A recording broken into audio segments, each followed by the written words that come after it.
Good evening and welcome to the DPX. I'm Larry Vogel and I will be your host tonight. All right, I think we'll go ahead and get started. Hey, before we do that, could we all change our names to Don Lyons in case he shows up? Oh, wouldn't that be great? I was going to say, let's just go ahead and get started before Don gets here. The joke is Don always has this kind of, several minute delay so he can avoid the announcements. I didn't think the announcements were that long or that annoying, but anyhow. So welcome to our November 9th DPX Online. Again, we do it on the second Thursday. Jeez, I got too many first and seconds and all that going on. So second Thursday, and then on the last Thursday is the new DPX AI meeting, which will be the 30th of this month. So if you're doing anything with AI and you'd like to jump in, or if you're not doing anything and you want to figure out is it worth playing with, it's almost unavoidable now that AI is part of Photoshop. But I also made the comment to somebody when somebody was saying that some clubs or some competitions are like no AI, and I said, well, you can't just say that anymore because you can't blanket the whole thing into just one no AI statement, in the sense that, are you talking about you can't enter images that are prompt, you write a prompt and you get an image back that's 100%, or are you talking about even now the AI retouching and functions that are available in Photoshop? Because I think that would really be a shame to start tying the hands of the photographers to not be able to use a pretty valuable retouching tool. But anyhow, if you're interested in the AI thing, jump in. It's a different meetup group, so you'll have to go to the meetup pages, find my DPX AI group, sign up, and you'll get the announcements there. There's Ann Collins. Welcome, Ann. Hi, Ann. Thank you. Hello, all. Hi, Ann. Look at that. Hi, Ann. There's Carol hiding up there in box number 3. And so I did mention before that I've started posting the YouTube video or the meeting videos on my YouTube channel rather than sending out a link where you have to download. I think Paul did say, hey, I didn't see the video from last month's meeting, and you probably won't, because for some reason when I got done, my video capture program crashed and it didn't save the video for me, so I lost it. So it'll be the ghost meeting. But anyhow, you can look there for the meetings on my YouTube channel, and you can probably just search my name and it will show up also. And then our usual Monday mornings are still going on, so if you want to join us on Monday mornings and go over some Photoshop things, you can send in images. A little different than this. It's not really just a straightforward critique. We talk about, well, we've solved the Middle Eastern crisis already last Monday morning, and at the same time we also were able to get some Photoshop stuff in. So I don't know how we managed to do this and the rest of the world can't, but we have resolved a lot of world issues on Monday morning. So you're welcome. I think one Monday we didn't even get to photography at all. Oh, don't say that. Nobody will show up. No, it's a fun group. We have a lot of great conversations, and yes, we do go over Photoshop techniques too. It's kind of open. If you have a technique or something that you or a tool or whatever that you're not sure about how to do in Photoshop, you can jump in and just ask the question and watch me go off on a tangent. Watch me get lost for an hour or two.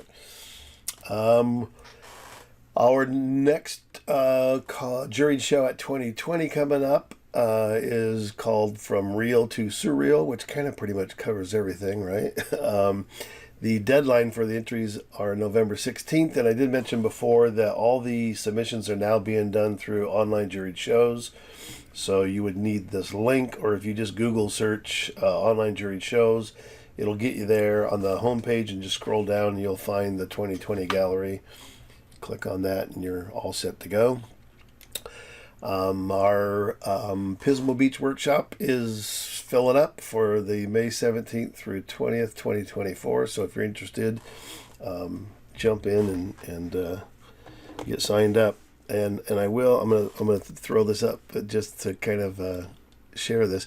So a friend of mine who loves to critique everything that I do, when I sent out this announcement, she sent me back because she knows I'm using AI stuff, and she hates the idea that any photographer would use AI. And so anyhow, she sent back a critique, and she goes, "Okay, look, I know that you're supporting AI and all this, but really, the sand dune, the way the dark meets the light sand dune, that's totally fake and AI. The photographer is obviously AI." She goes, "Really?" And so I was going to send her a response back and say, "Well, you got 1 out of 3. The sand dune is real. The photographer is AI, and that is a sky replacement, which you missed completely." So, anyhow, there's that. So, I was. She was not stupid after all. I was well, and I didn't even respond back to her. I got talked out of it by a couple of people that I had shared the experience with, and I said, "All right, I think you're right. It's not worth getting into."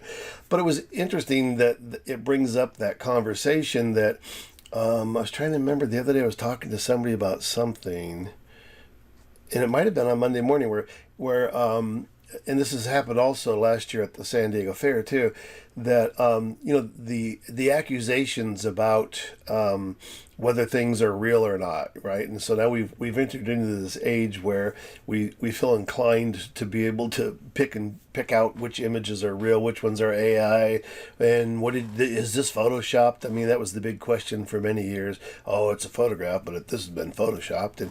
But anyhow, this weird thing now, about, I think, judging photography, and again, for judges, it becomes an issue that you could accurately or inaccurately do it one way or the other. You could say, "Oh, this looks like an AI, and we said no AI, so we're going to toss it out," and it could turn out to be a total non-AI image. Or the opposite. Somebody gets an AI image that looks so real, they put it in, and like we've seen many times, and it gets past the judges, and they win a first place with it. And so, it's an interesting time where I think we're really starting to question about the things. The thing that we're looking at, is it really a photograph or not? And I think it's interesting. I don't know. I don't know how it will fare in the long run. Hey, that was a Freudian slip. How it will fare at the fair. I haven't heard anything yet about what the rules are going to be for this next year, or if they're going to create a category for AI images. Like I said, the thing now though is that we've got such a mix of how AI is being used. Like somebody had mentioned, like, well, maybe if you were using AI to retouch your images, then maybe there's a legal percentage. You can 50% of your image has to be from your camera, and then it's like, okay, so who's gonna gauge that? It's like, oh crap, I only got the 49%, so I can't submit it. So anyhow, it'll be interesting to see how this continues to play out. Any announcements or anything that anybody wants to share with the group before we start looking at photos? I have a question for everyone. All right, Ann. I'm having monitor calibration issues. I have an AIZO monitor, and for years I've been using the i1 display 2 and calibration tool, and lately it's been doing weird stuff, and when I try and calibrate my monitor, it seems a lot bluer, so I cancel it out so that I don't end up having it look that way. So is my hardware dying? Do I need to buy a new one? And if so, which brand or model do you recommend? All right. Great question. Yeah. So who knows? I mean, whether you're having issues with the actual hardware. I've had several different screen calibration programs and tools, and I've never had one started acting funky. But anyone else have any experiences? You might be muted if you're trying to talk. Nope, everybody's having perfect color calibration. Okay. I have been using for the last couple of years a BenQ monitor, which I know Don was talking about, I think at the last meeting. And it's a really very nice monitor. Has some calibration things built in so that it hooks up with my Spider, plug the Spider in, and then it runs its own monitor check on it. And as to whether the machines wear out or not, I can't tell you that. I don't know. So Carol, I Okay. think when we were at your house, you showed me you have the BenQ one also with the same calibration stuff all built in as part of it. Yes, wait a minute. Yes, I also got the BenQ and I went with the built-in calibration on it. And I got a notice that, my monitor needs to be calibrated. It's been, X amount of time. And I went and got a new spider because my old spider was really old and it was melting on the outside. And so I got it. And seriously, I had a tough time understanding what it was asking me to do to calibrate it. So after about, I don't know, 45 minutes of trying to figure out what it said with all the books in front of me, I gave up. Wow. And I'm just using it the way it is. So I'm going to add next to spider, too complicated. Well, it was asking questions. It was asking questions that I didn't even know how to answer online because I didn't know what the questions were. I couldn't understand the questions. That So, sounds like Paul, if something. you have it, I will talk to you another time about it. Okay. Does everyone else use Spider, or what brands are you using? I have. So when I bought, in fact, I'm due for a new monitor here now because I'm starting to get some shadowing spots showing up on my screen. But I bought a NEC monitor, and they offered a calibration device that was specifically made for their monitor, but the actual hardware is the i1 hardware also. Okay. So I don't know. I mean, I've been using the same one on this particular computer for quite a while, but I don't know. I also I have a couple. I also have a that I use on my laptop, and because for my laptop and for my projector when I'm doing the live things, I also have the Spider for that one also, and I think I have an i1 for that too. So I have like 2 or 3 of them. Neither one of them seems to be better than the other, but All right. Well, I'll start doing some research on the issues I'm having and see what. so there you go with no help at all. Actually, it was helpful, and I appreciate it. I'm glad we could be here. All right. I've got the Spider 5. Seems to work okay with the BenQ as well. Oh, so they're up to the 5 now. And yours is what, Ann? Spider? My I1 display. Oh, the i1. Yeah, right. Okay. Yeah. I1 display 2. Is there what version you have, or? I don't know. The software that I have is, it was built into the AZO. It's called Color Navigator, and I did try updating it, and it didn't change the issue. So. Oh, really? Okay, that's what I was going to suggest. If it was any different for that, interesting. All right. Well, I'm glad we could be of no help. Onward. Alrighty, so I, as usual, I put the files into folders as we receive them, and everybody's goal is to beat Paul Lawrence, but nobody has done that successfully yet. And so we'll start with Paul Lawrence, and I always like to remind everybody that you're welcome to send before and after files, and so and that don't count as 2 images. That's just one same image before and after. I think especially if you've done a lot to the image, it's really great to see where you started from, because I remember one time a friend had shared this advice. He said, when you go to an exhibition and you see everybody's photographs, you're looking at the images that have been culled out of probably thousands of images, and you think that, like, wow, this photographer is the most amazing photographer and they get the best images, and I never get anything like that. But it's like, you have no idea what it looked like before, and again, you're only looking at all what they would consider to be their best successful images. So anyhow, I've always felt like it's really great to be able to see the before and afters. So I'm going to take a guess on this one that Paul is still going through his slides and digitizing them and working on them based on the before image on the left. So you want to tell us a little bit about this? And this is not Irvine, right? This is not Irvine. uh, this is 1989, and I like street photography, which is essentially what this is. We had gone into a Thai village and rented the village, we being the company I was working for.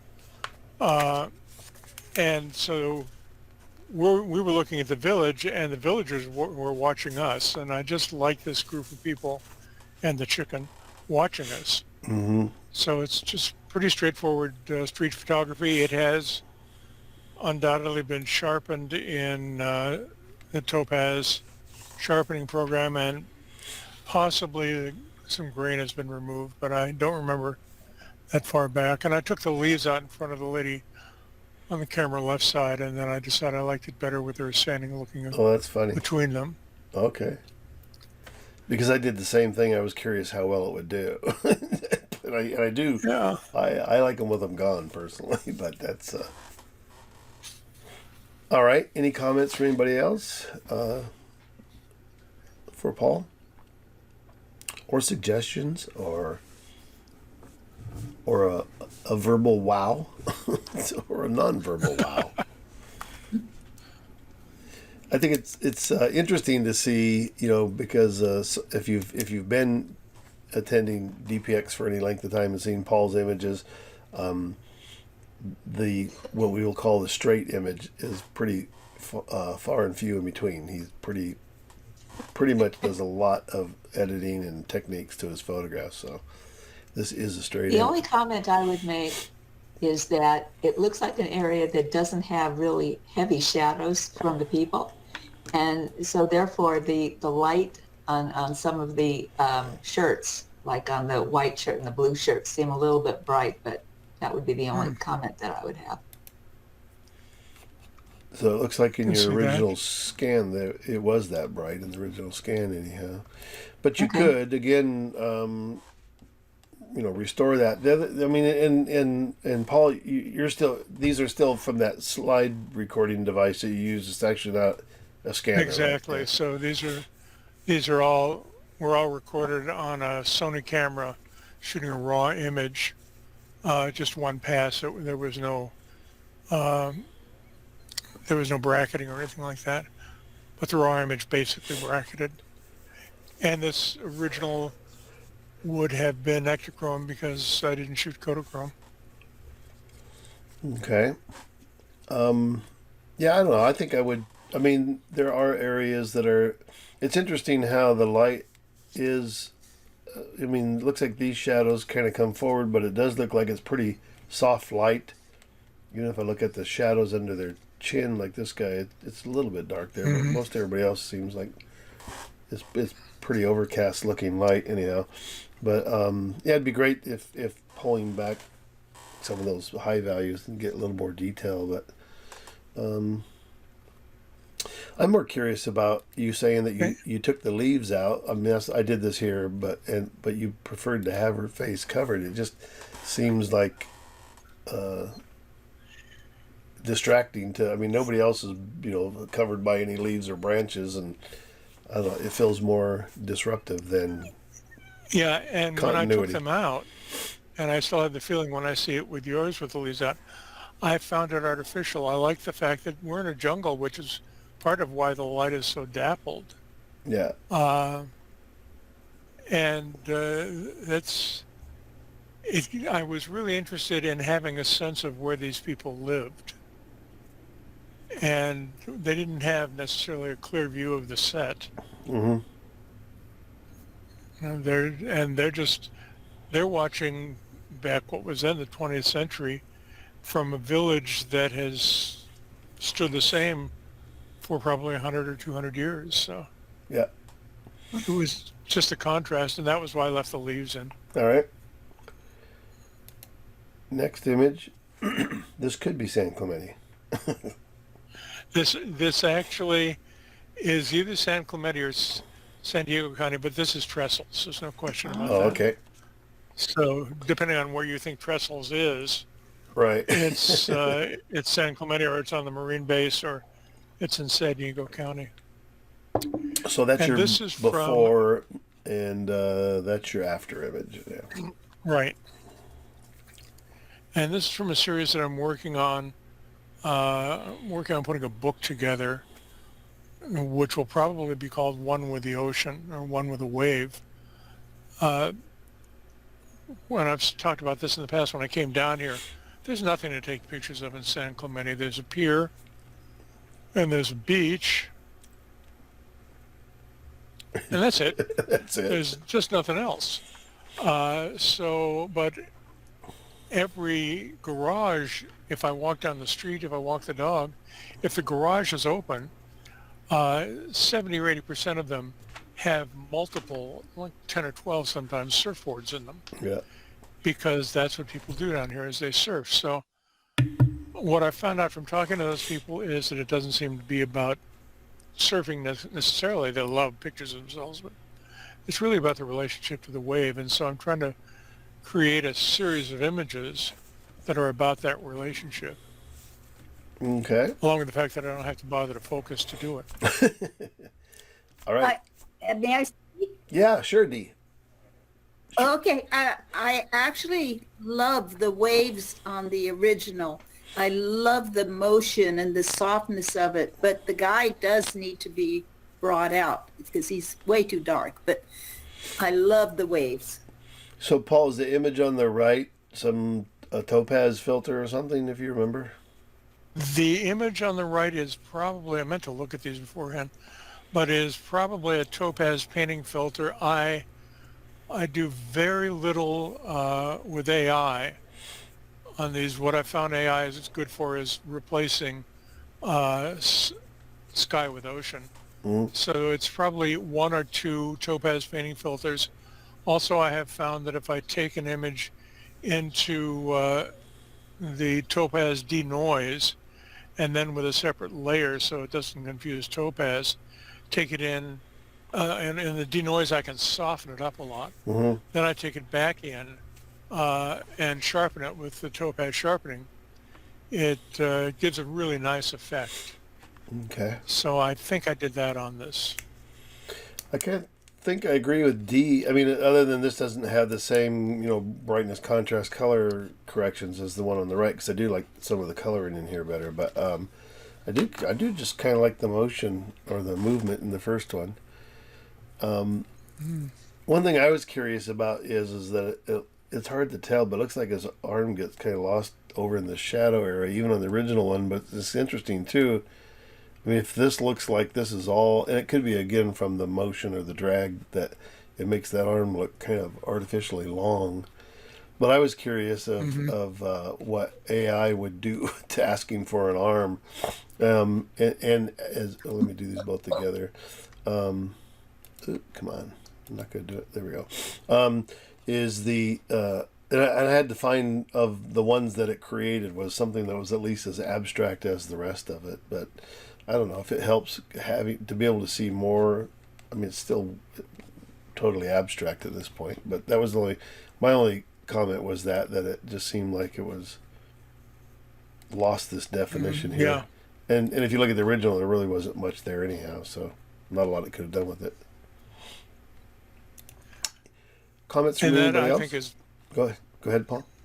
I was just going to say that's for me part of the process of this is not to separate the surfer so much as to make the surfer and the wave be part of the same thing. Mm-hmm. It just feels like I can feel a lot of speed in the original with the way the waves. Mm-hmm. Yeah. Mm-hmm. Mm-hmm. All right. And then this last one is a little bit of a crop. Yeah, this was a lot of fun. This is when we had that show in LA, and it was 100 degrees outside, and I went into this place, got an iced fruit drink, and was sitting there and reading and shooting people as they walked by. And eventually I was thrown out for taking pictures of people through the window. Really? Yeah. Wow. A guy walked up and said, "What are you doing?" I said, I'm reading a book and I'm taking pictures as people walk by. He said, "You'll have to leave." I said, "Okay." Oh my. Wow. But this is that process that I was talking about, where you can see with that extreme magnification, and this was shot with my cell phone camera. Wow. The smoothing of getting rid of all the noise Yeah. really smooths it out, and then enlarging it up after you get it really smooth. When you enlarge it, of course, you can soften it some more. I just really liked how soft it got. Now, I didn't notice this till I just now zoomed in on this, but so these sort of handles that were taken out. Did you use the generative fill? I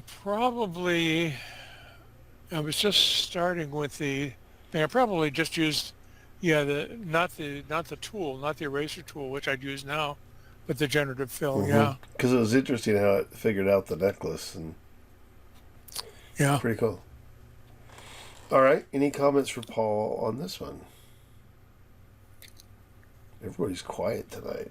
Gonna make me do all the work.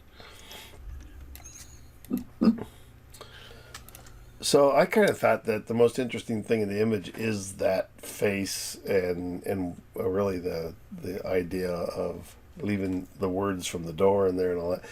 So I cropped it and just took out that little bit of green over her shoulder. I just felt like this was kind of more distracting to the image, but because the most interesting thing about this is her sort of eyebrows and her makeup, and then that real extreme side glance is interesting. Yeah, very cool. All right. Any comments from anybody before we move on from this one? Yeah, I have a comment. I have a question. Yeah. In your picture, Larry, and I see it now in Paul's, but I didn't notice originally, is that diagonal line separating white from gray, and then on the left side of the door? Yeah. I don't know if that's a reflection from the door or whether it's supposed to be part of the outside or... That's actually the glass from the door. Oh, it is. Okay. Yeah. The door has a thickness. Right. Well, it's both. So so Carol's talking also. Let me go back to this one. So this gray area here looks like it's partially reflection. No, not that. Not that. This bright one here. High. No, keep going up.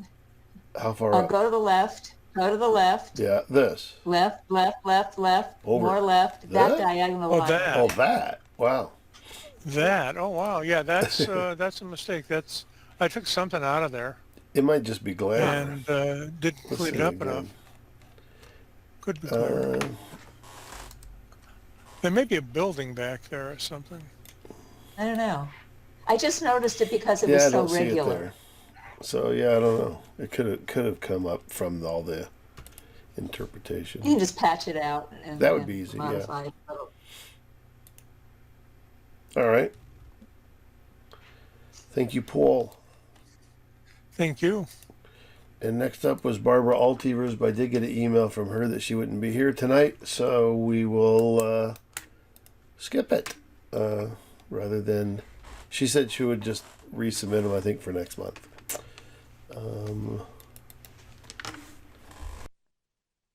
So, Mr. Fred Gutentag. Hi. I was in Amsterdam a few years ago, and we went to Keukenhof Gardens, which is really, really beautiful place. Keukenhof. And unfortunately, it started to rain while we were walking around.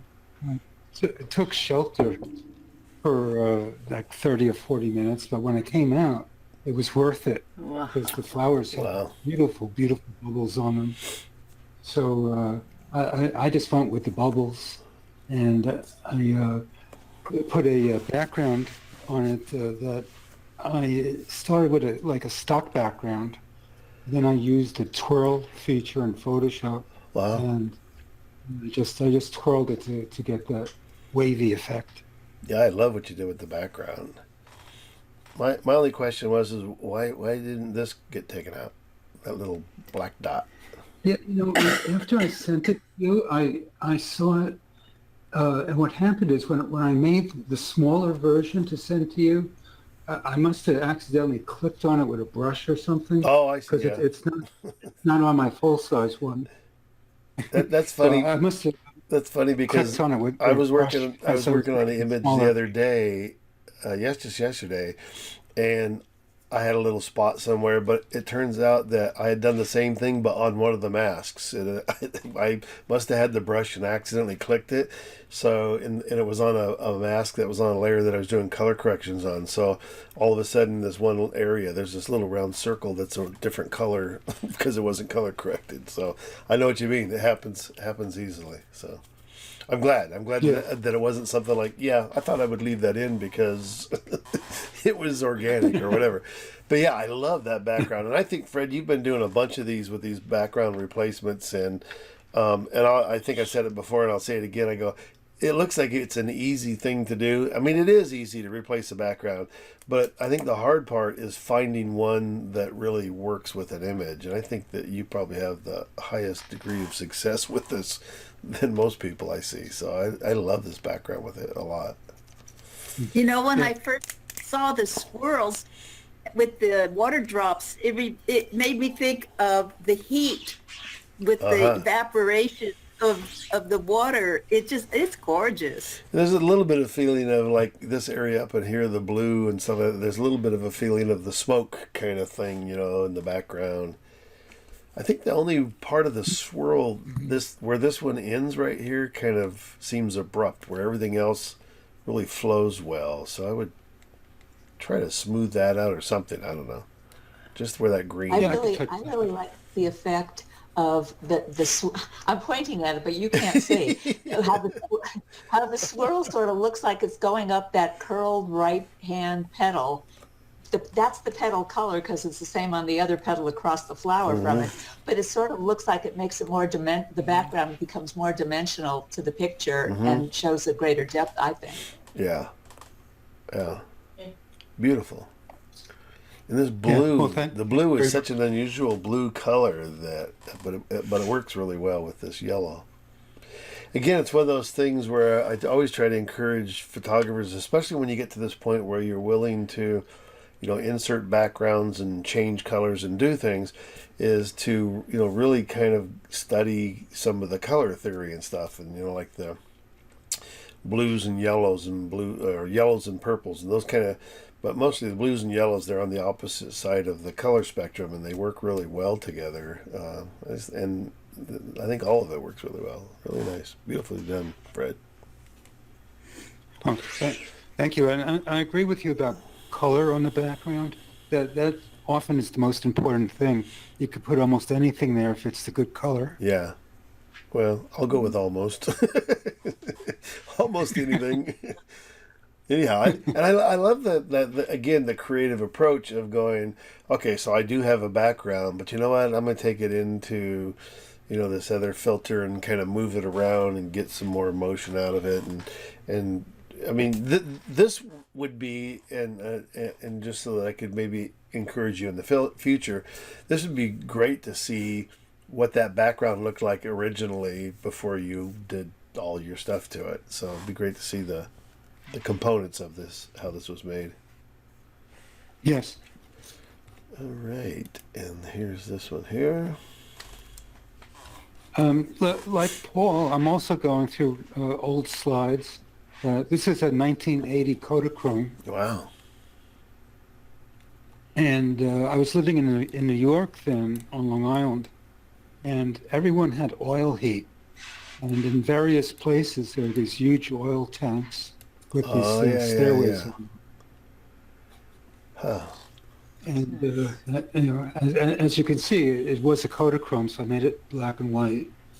And the right quarter of the picture is a background that I put in. Because it, what was there just was distracting.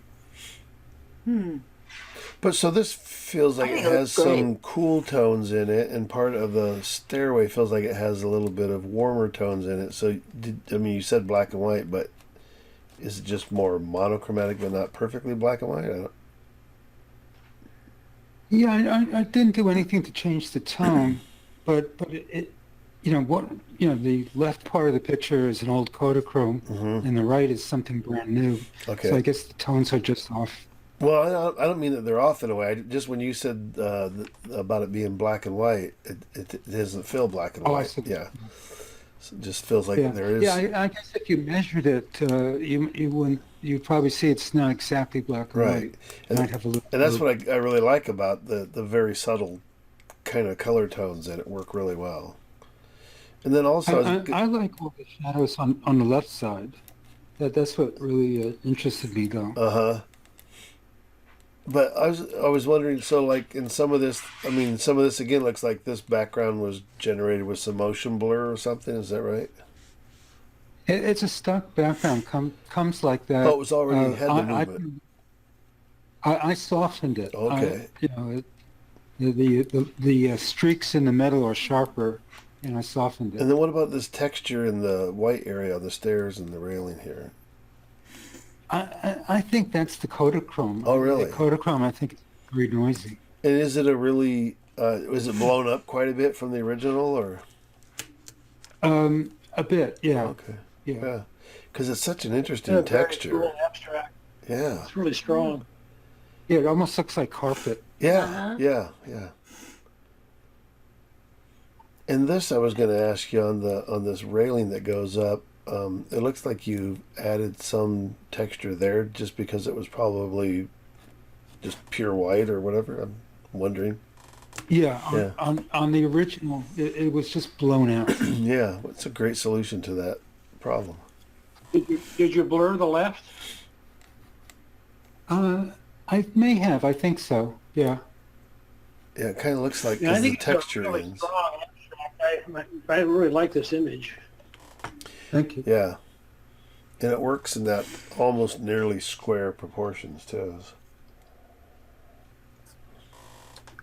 We talked about Yeah, this, really I think, good. recently on our Monday morning thing about how proportions of an image, and not necessarily just cropping an image, but how sometimes, a wide, narrow sort of panoramic works really great with a certain kind of image, and images that can be square or almost square.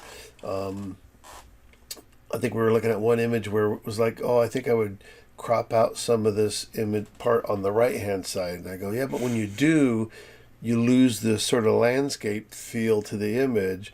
So rather than cropping, maybe it's better to darken or do something to the thing that you're thinking about cropping out of the image, because it would solve that problem, but then it kind of loses the beauty of that kind of landscape shape. So frame shape, especially once you start cropping, can be really important to the end result of the image. No, I like this one a lot. Yeah, I wanted this is the, Oh, go ahead, Josh. sorry. I just wanted to prove I'm not totally mute, but and one of the reasons I'm here, right, is just to hear these perspectives. I really struggle with the abstract. Uh-huh. I don't know where on the spectrum I am, but wherever I am, I definitely tend toward literal. But I mean, I really like this. I like the Escher-esque. I mean, for me, it's sort of obviously stairs, and at the bottom it looks like stairs, but by the time you get to the middle and the top, it almost looks vertical.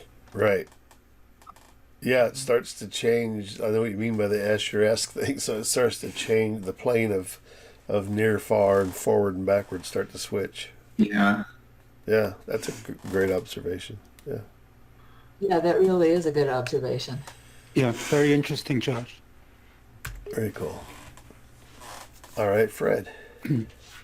This is a castle that was on the Danube River, and what I really like about it is all the different levels of light. What I was trying to do was, like Ansel Adams had his 10 zones, I was trying to see if I could have that many zones. Uh-huh. Yeah.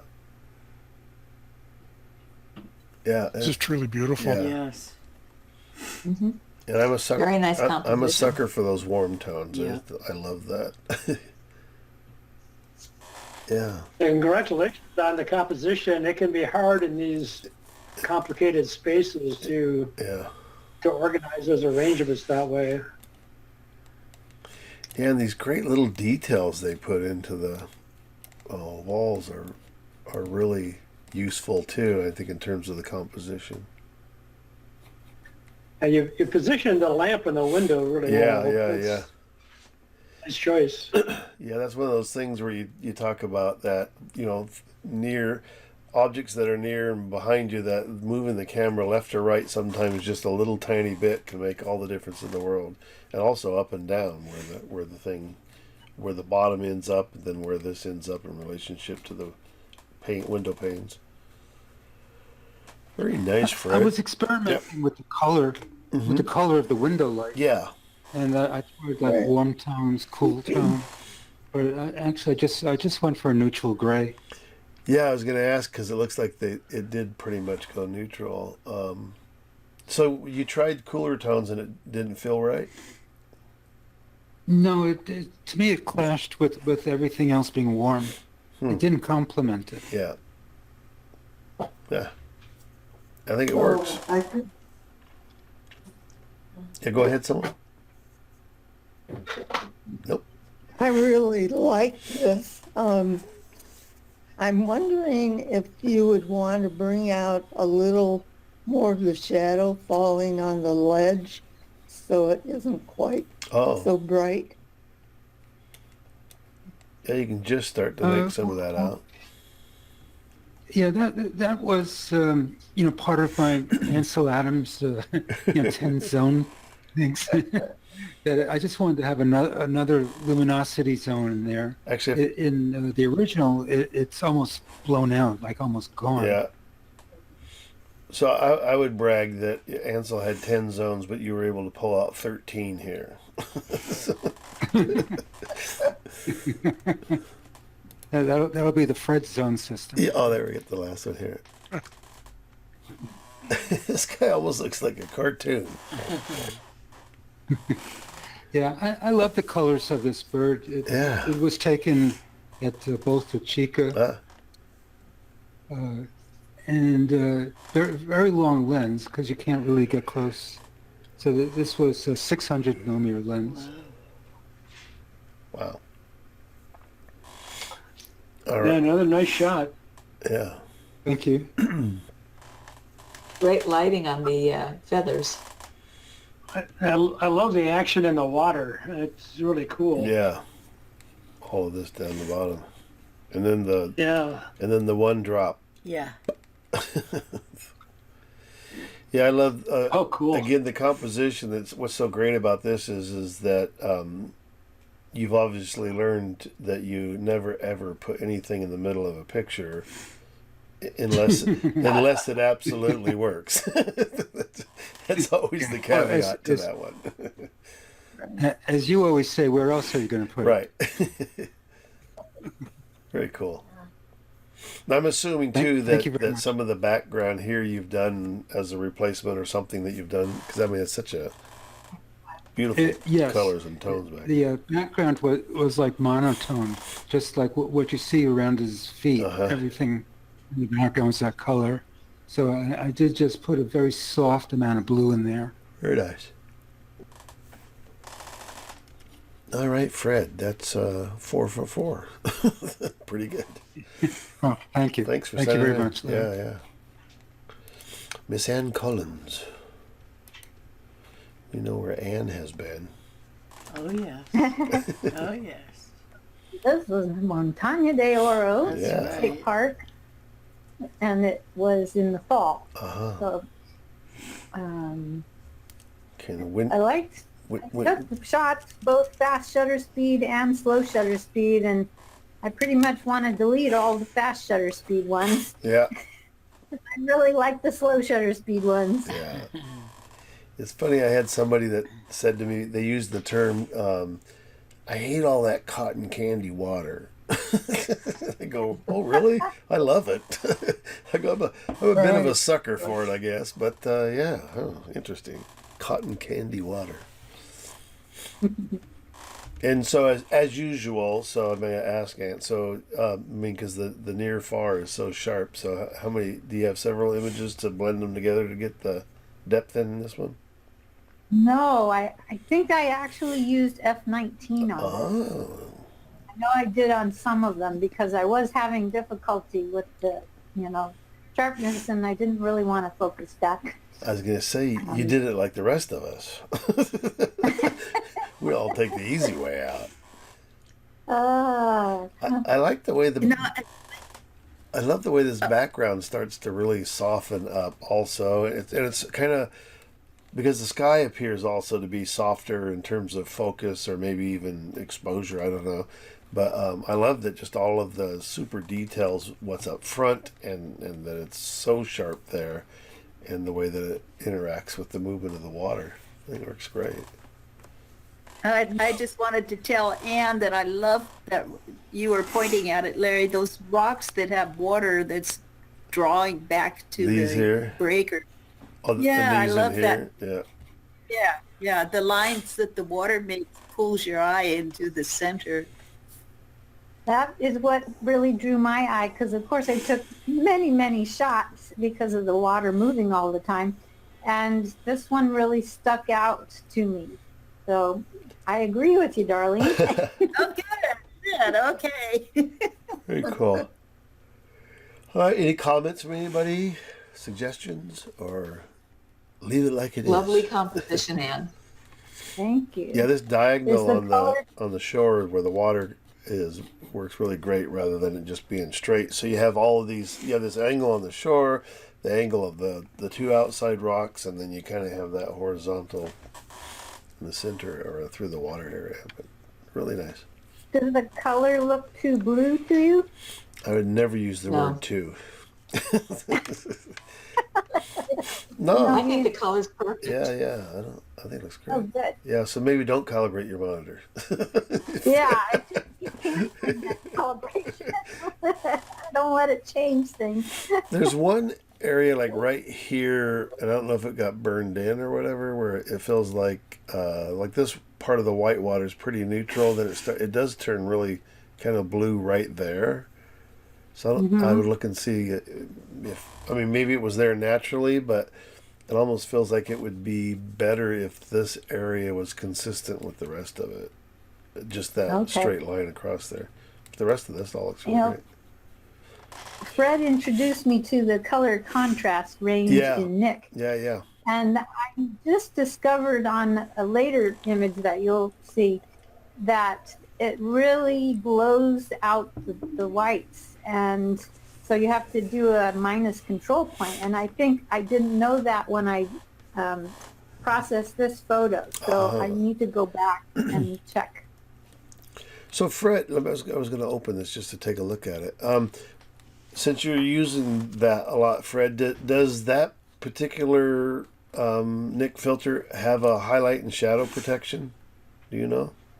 It does have sliders for highlights and shadows, and I use it on just about every picture.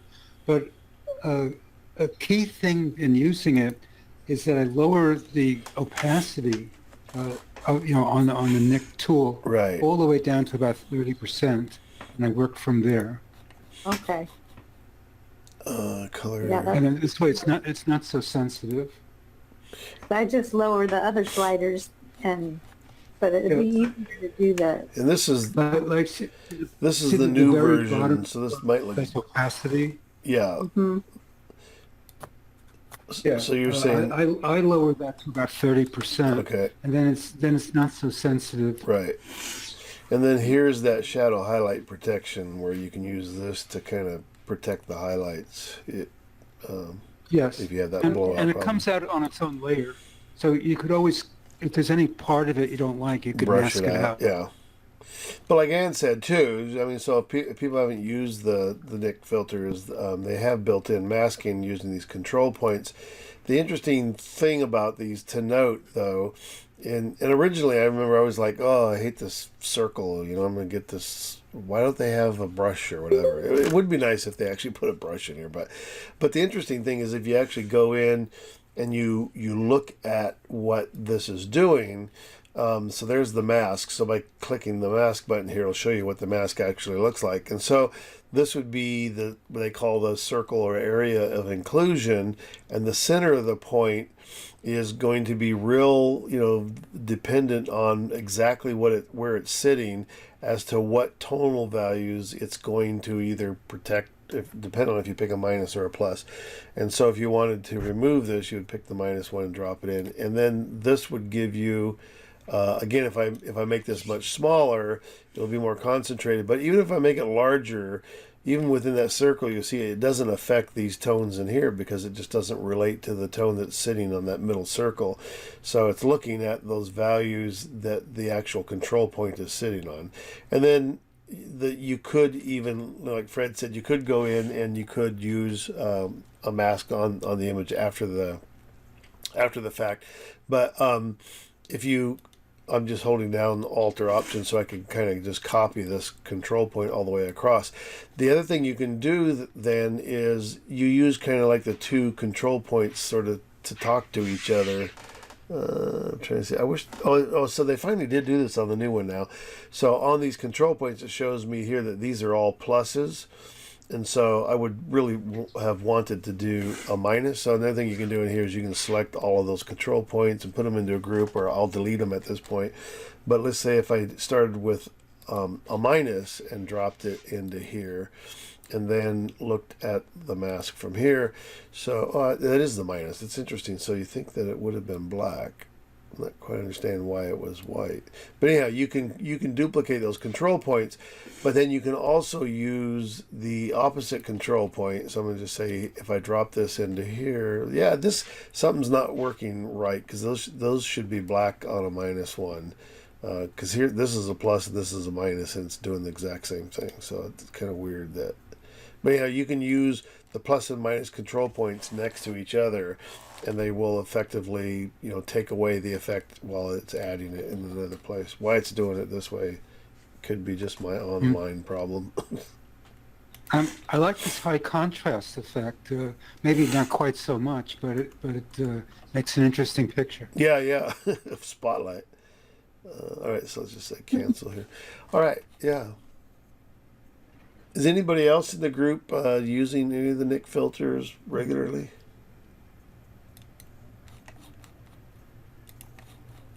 I use Nik filters, but I use the real original old version that's got to be 15 years old. Yeah. So the one Yeah, that we could.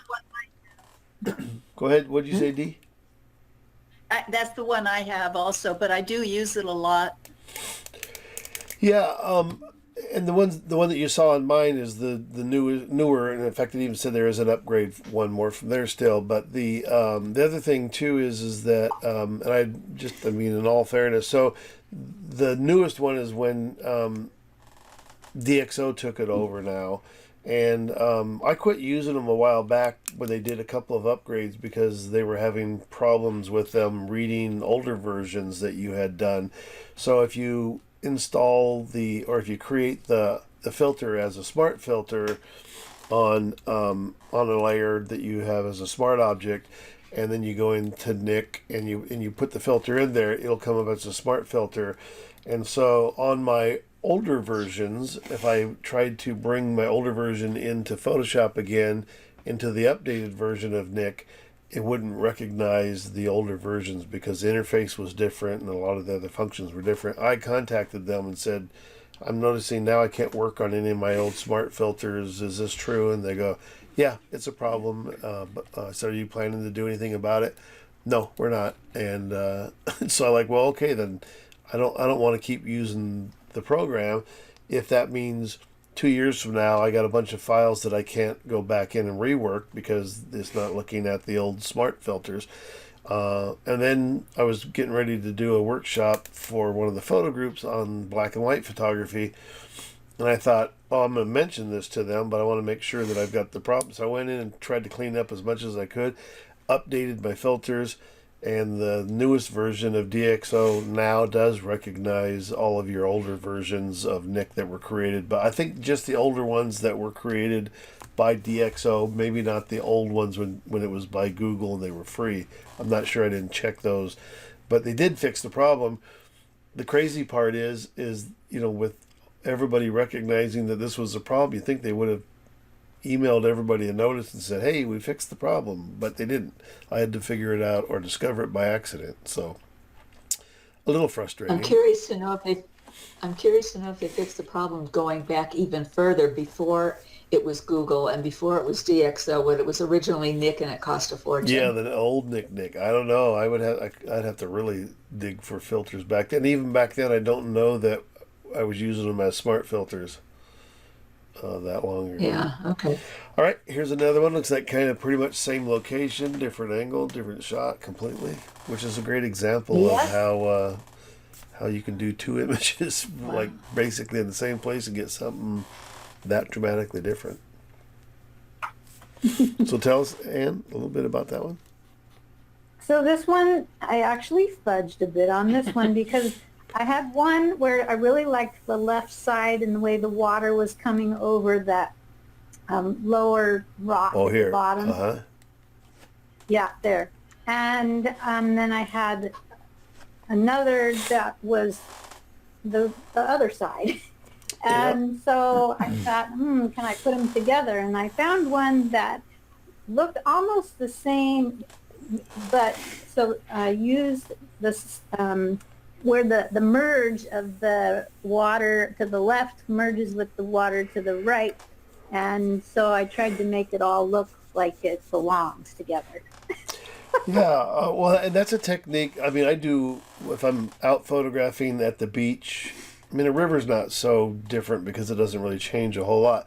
But because of the tide coming and going, I'll shoot like, with the tide coming in and out, maybe 10 or 15 of those, and then bring them all in. So the goal then is to be on a tripod. If you're not moving the camera too much, you might be able to auto align them and then crop.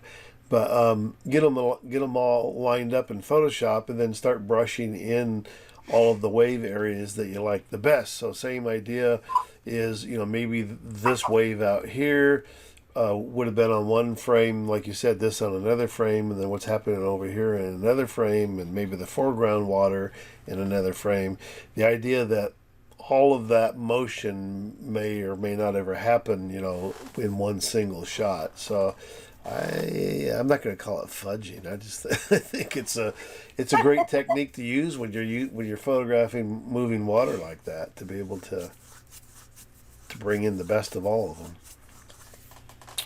Yeah. All right. My question, I guess, is the sky. I use quite a bit of the haze to make, give a little bit more structure to the sky, plus some structure and clarity. But I'm wondering if you think that blue is too strong. Did I use too much the haze, maybe? No, I don't think so. I know. Okay. It's hard to tell when I didn't do a before image. Right. There's for me, this image is really interesting because I have to keep reminding myself that this cloud through the middle here is not water. I keep looking at it like this background area really is water. Then I go, oh no, it's cloud. It's water. No, because this changes so dramatically from here to the top of the image, and I don't know why, but I keep looking at this as being water back there, but. I guess as I've said it now, I don't see it as easily. I thought this area on the right was a little bit bright compared to, maybe balance it to these values here, I think. So I kind of toned one. That's really not that much different. I toned one of these back just a little bit, but I would look at that as a possible. Let's see if it looks more obvious. Yeah, so this is a little more obvious than that way. So there's that one. That's toned back. Anyone else? Any comments before we look at these next couple, or one from you? I just love the water action. Yeah. Yeah, and again, I'm gonna put those two together just to as an example. So much closer in on this rock here. Yeah, I moved quite a bit over to the left. Yeah. Or the Oh, I right see. one. So this rock is actually hiding all of this stuff out here. Is that right? Yeah, Yeah. that's this one here, right? Yeah. Yeah. Oh. Wow, it changes the look of the beach completely. That's amazing. Yeah. It's a beautiful place. Where is that? So, Do you know where Los Osos is? It's just south of Morro Bay. and just above Pismo. Yes. So in between Pismo and Morro Bay. Yes, I know what. Yeah, yeah. Yeah, that's one of my favorite places. Do you go walking on the bluff, Anne? Yes. Oh, I love it. Yeah. So Gorgeous. I'll take the up. I recognize it. That's where I had a couple of models Yeah, in my outfits on that left throat. and so That left I'll take row. the opportunity for a shameless plug. This is one of the places we go during the Pismo Beach workshop. So there you go. Yeah.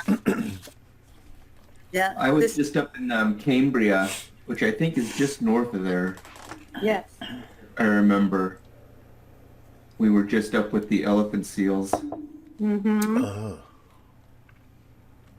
All right, and here's another one from. Otherwise, Oh yeah. these so- are all from the same Yeah, day. that's in this right area right here is where the other photographs were taken, looking through that Yes. rock. Yeah. All right. So, do you want to tell us anything about this one? Not really. All right. It's just, again, Fair enough. I did remove some detritus and rocks from the beach, but maybe more needs to go. I don't know. All right. Any comments from anyone? No. Everybody's quiet. I would tend to clean it all up. Would you? Yeah, I mean, for me, like, try to simplify everything, especially now that it is so easy and so, and for me, I think imagine if this beach was clean, right? Then it allows you to focus on the real subject. I don't think like the little whip of seaweed and all of this stuff to me just feels distraction. And maybe it's because it becomes so easy that it's just my current trend. I'm kind of with you on my own. I would be the same way, kind of on my own images. But I also have to sometimes. For me, I try to realize when I look at other people's images, it's not always about trying to make it like what I would do. But I did kind of had that same response that the little bit of kelp. So even leaving things on the beach, I thought especially these two rocks were pretty bright. So I actually kind of darkened. At first I thought about removing them, but this kind of fan shape that's on the beach is from the way the water has come in and out from that rock. But I did take out that brighter piece. I'd probably take out the stick. I would, and this is the problem with retouching. Once you get started, it's like you just keep going and okay, well I might as well take this out and take that out. But I'm kind of like Josh. I usually like to clean up the beach or clean up things where there's a lot of stuff around there. But I don't think it hurts the image. I'm okay. I think for me the bigger problem was having the intensity or the brightness of those two rocks and also. This would have been harder to knock down completely, but it was just as easy to take it out. So I think... I like that you took out that rock where the water is on the right border. Yeah, I forgot to mention that. So I actually took out two things up there. I took out this bright area here and then that one rock there.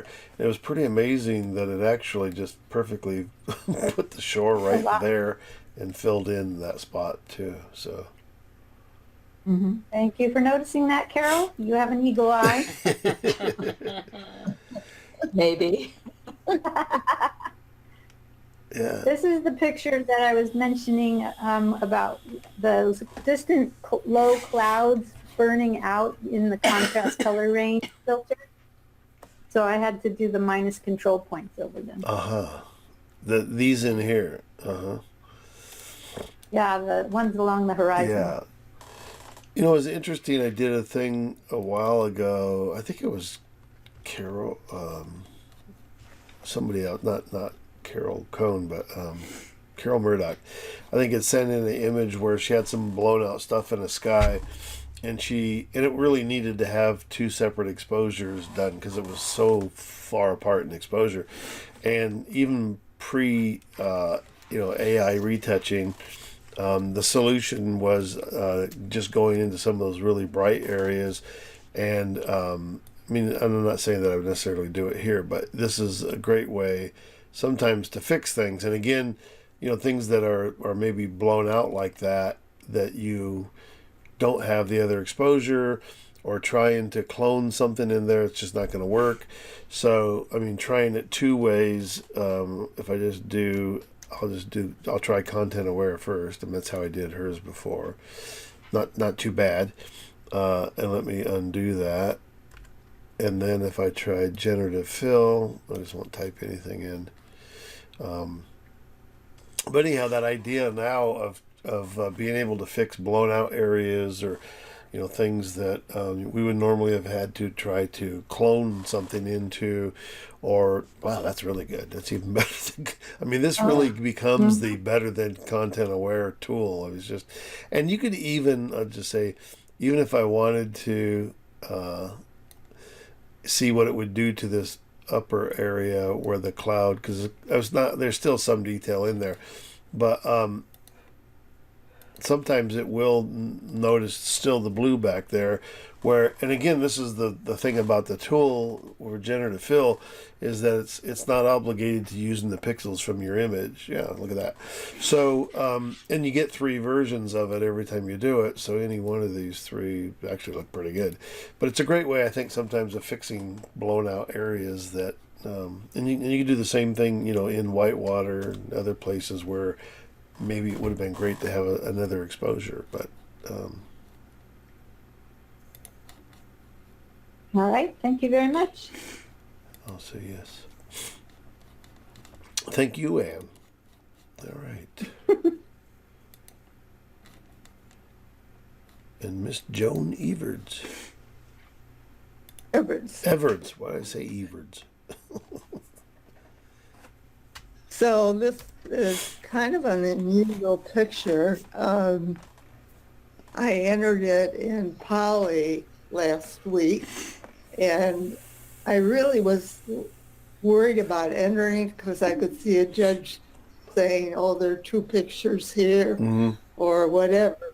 But those dogs are so AI, they weren't really there, right? They were really there. In fact, I've done very little to this picture. And actually, the judge really liked it. I just wonder about your opinion or anyone else's opinion. Like I say, it's sort of a strange photograph. It is. But it was taken the morning after cremation of the bodies on the Ganges River in India. And I think that man is probably thinking about a member of his family maybe that was cremated the night before. Anyway, I just want to get an opinion about the photograph. Yeah. All right. Yeah, it's an amazing... Yeah, I like this. Go ahead, Kurt. Well, this is kind of my narrative thing, Larry, and I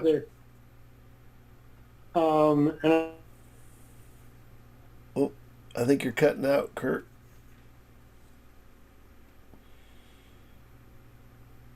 We're not hearing you, Kurt. I think it's been described really well.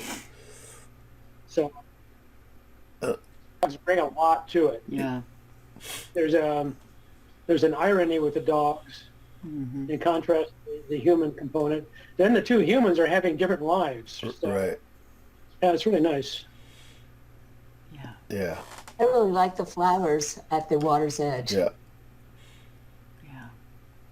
Yeah. Again, and I love Kurt's observations on this idea of an image and the narrative, and like Carol's saying about the flowers, is that if you once you start to kind of realize, you start putting the elements together, the boat, the water, and again, this is where I think sometimes a title of an image can be important too. So again, knowing that this is the Ganges, then you kind of go, okay, I know that those sort of ceremonial things go on there, and then seeing the flowers kind of adds again to the more of the story, the narrative.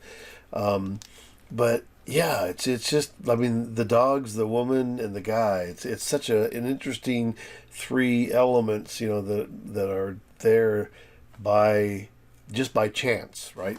And Oh, and then that's what the camera does, right? The camera, along with the photographer, of course, but is there to, to capture this sort of chance encounter that, these things will probably never happen again the same way.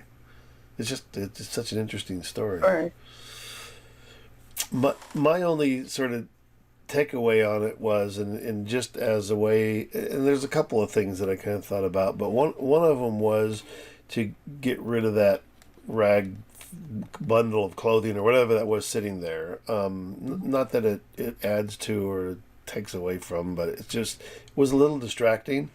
I also kind of feel like some of this is too, I don't know if I would remove it or maybe just, knock it down so that it is not quite as bright. Maybe if it has about the same brightness value as the boat itself. Good. But yeah, it's one of those things where the timing of bringing all this together is just pretty incredible. The shadow fall from the boat falling onto his foot and all that connected together. Yeah. Then the shadow from the chain coming down from his foot back into the water. Yeah. That's all magic. Yeah. So incredible. Yeah. I agree about the white rag. The white rag is a distraction. I don't think it helped. Yeah. Nice to see it, John, but the picture just tells a wonderful story. Yeah. Multiple stories. Well, and that's it. The more you look at it, the more you see it. But I think also, I mean, this to me is also such a great value of being able to look at images and discuss them as a group, because everybody starts to see things differently, and then you add to that, and I think that sort of, I don't know, the ability to be able to have a conversation about an image can be so valuable in a way that we would begin to see things differently about it than if we were just standing there on our own looking at an image. But I've seen many times, like in a critique, where somebody might just feel like, it's okay, and then somebody else starts talking about it and bringing out the ideas, and then somebody else plays off of that idea, and then all of a sudden, the person who was thinking, it's okay, they're going, yeah, no, wait a minute, there's a lot going on here. This is pretty cool. So that for me is one of the reasons why, I love doing the DPX, is being able to have this conversation about looking at images, how we look at it, and how it influences the way we feel and talk, and the symbolism. Again, it's like the two dogs. It's just, and not only that, for some reason in my head, the two dogs kind of seem so foreign to the environment, to the country. I guess, like, really, do they have German Shepherds in India? I guess they do. But it just seemed weird. Larry? Yeah. Larry, I had a thought, and I really like the picture. I like all of the elements in the picture. I'm drawn to all the pieces of it, but I'm really drawn to the guy because he's like in the power position of the composition. Yep. And I also like, knowing the story, I like the flowers down there also.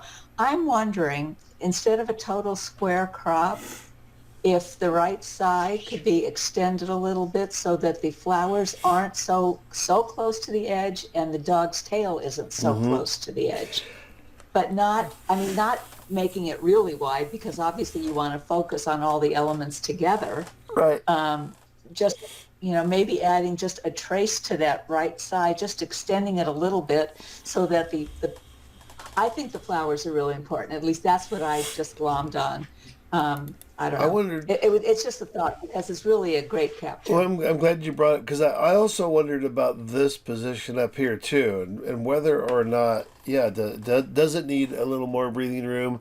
So I was going to ask you, Joan, is there more to the image on the top or the right hand side? There really isn't more Yeah. on either side Okay.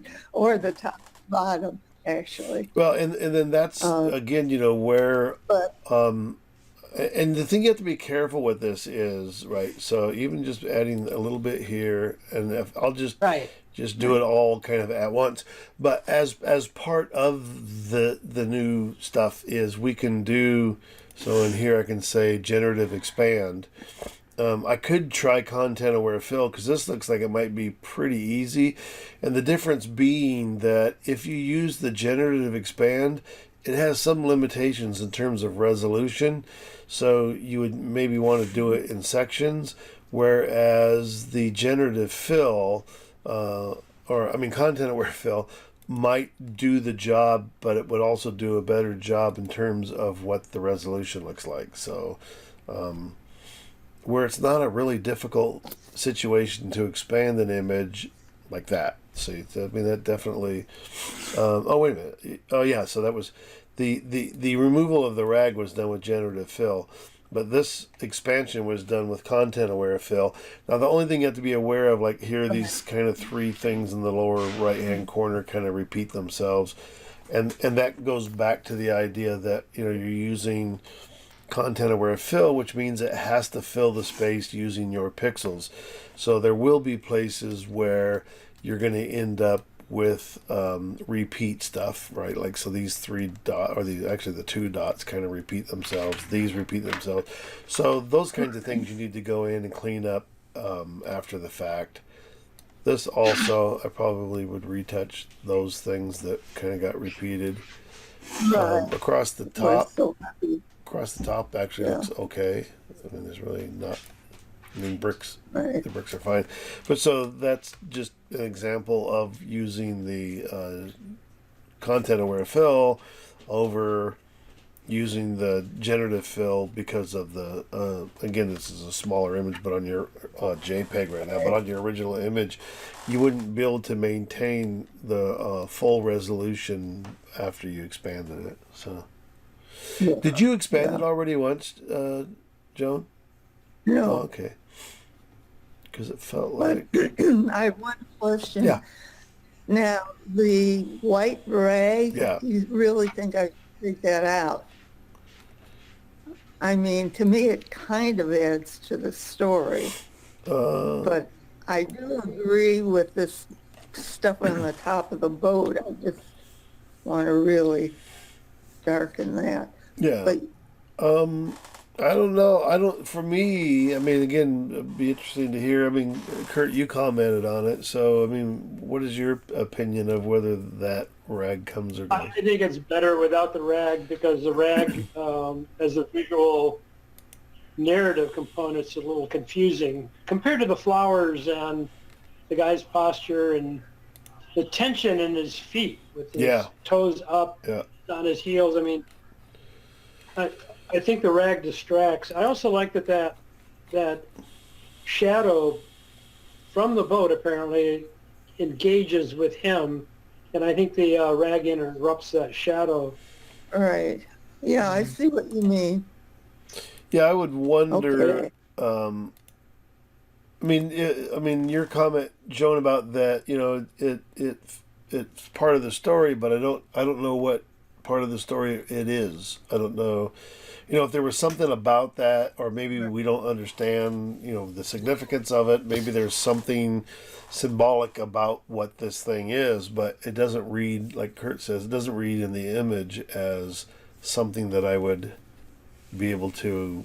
Yeah, I see what you mean. I was just thinking again, just because we've got this amazing ability to do that, and the one shoe sitting there is okay, I guess, but I don't know if I was gonna just try this. I'm gonna try to see if I make a selection around this and try our new generative fill. What it would do with all of this stuff, I have no clue.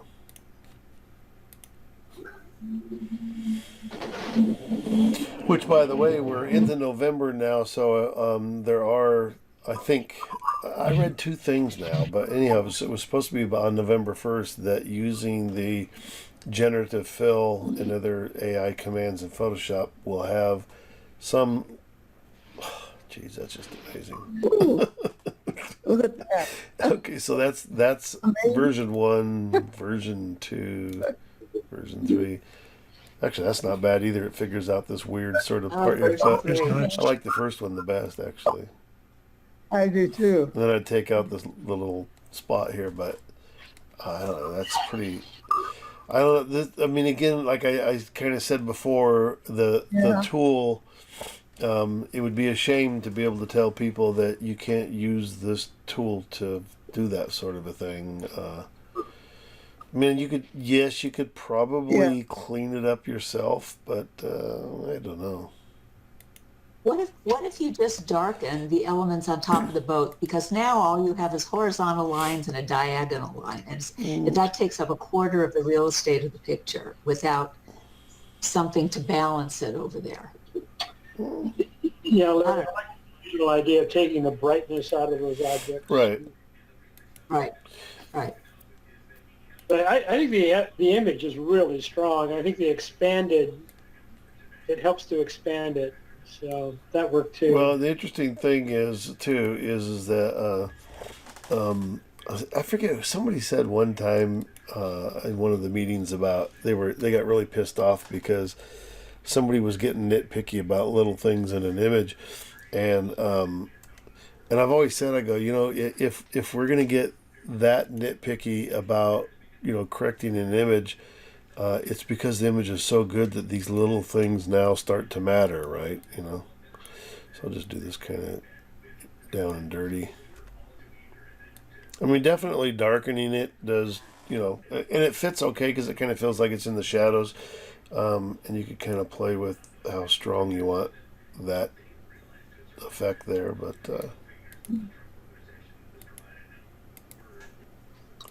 I mean, that's not a great mask, but that versus that, I don't know. I kind of like that. Right. So, That's a big improvement. the other thing I like too, that we didn't really kind of focus on until I got into Photoshop, I saw it, is I love the idea for some reason that, and it's got to be, again, the angle of light or where she's standing, but this shadow of her, I mean, I'm assuming that's her, right?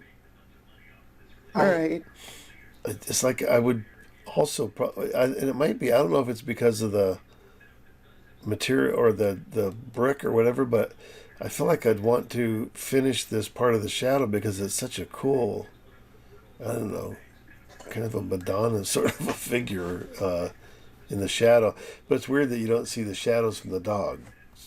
And it has to be just the way the light's coming in or whatever. But Oh, how would you finish that shadow? just by cloning the material below there. Wouldn't be too hard. And you could even, I mean, I've done before where if I did it like, say, on a empty pixel layer, and then I just have to make sure if I have the clone stamp that we have, clone stamp that we have current and below selected. And you could even try by drawing that shape in, and I'll do it, but I just don't, and you might still have to kind of soften it. But anyhow, if I sort of drew in, because you can kind of see this shape a little bit. So if I use that, and I'm really only going to try to do the top part of it. So that would limit as to what it could grab. So again, clone stamp, get a small one here, and I don't want to get anything that has much of a pattern in it. All right. And I could set the clone stamp tool to darken, so let's see what that does.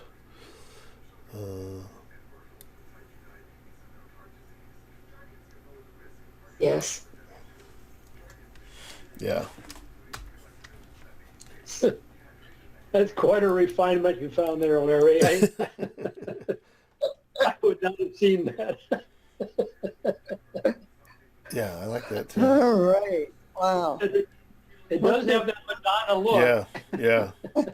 I didn't even notice. I mean, it was there, but it became more obvious when it came into Photoshop, and then you start blowing things up. But Okay, do the dogs. put in their shadow. Yeah. Save changes, yes. Oh, gosh. All right. No, actually, I saw this at our competition, and I didn't notice that shadow until it was mentioned. Very cool. It's a great image, Joan. And then, Thank you.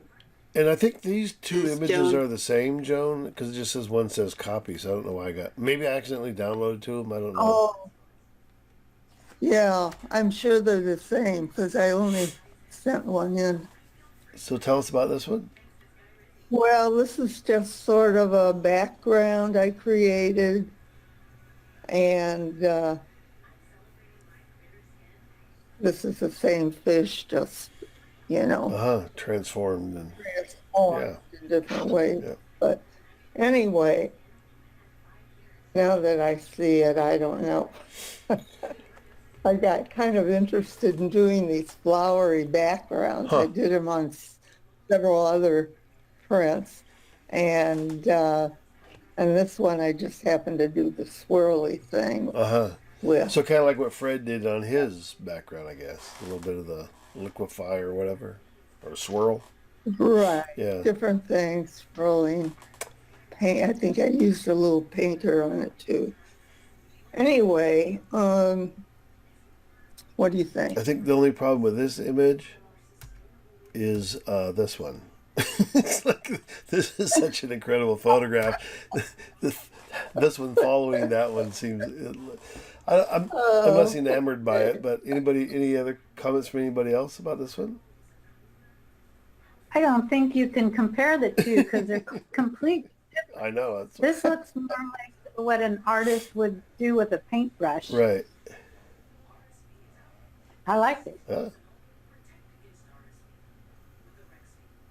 All right. Well, let's go. I would have no suggestions about anything to do with it. Sometimes it's those things too. When images, I think what you've done is great. I love the way that these things sort of feel like they're, there's a space in front and behind, and I think you've done a great job layering all that together. I think it works. I'm just saying, it's just hard to. I think anything's gonna be hard to look at after this one. But okay, that's it. Very. What he's saying is it just needs two German shepherds, Joan. Sure. I love the way that the two dogs are in identical steps. Right.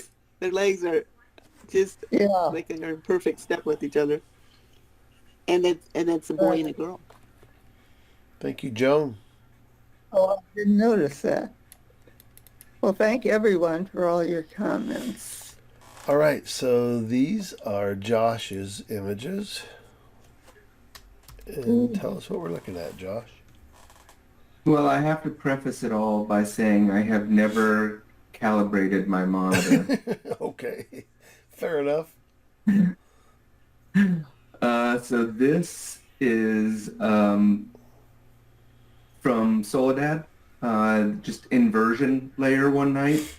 We actually had 2 or 3 of them in a row a year or 2 ago. Couldn't have been more than that because that's when I started photography.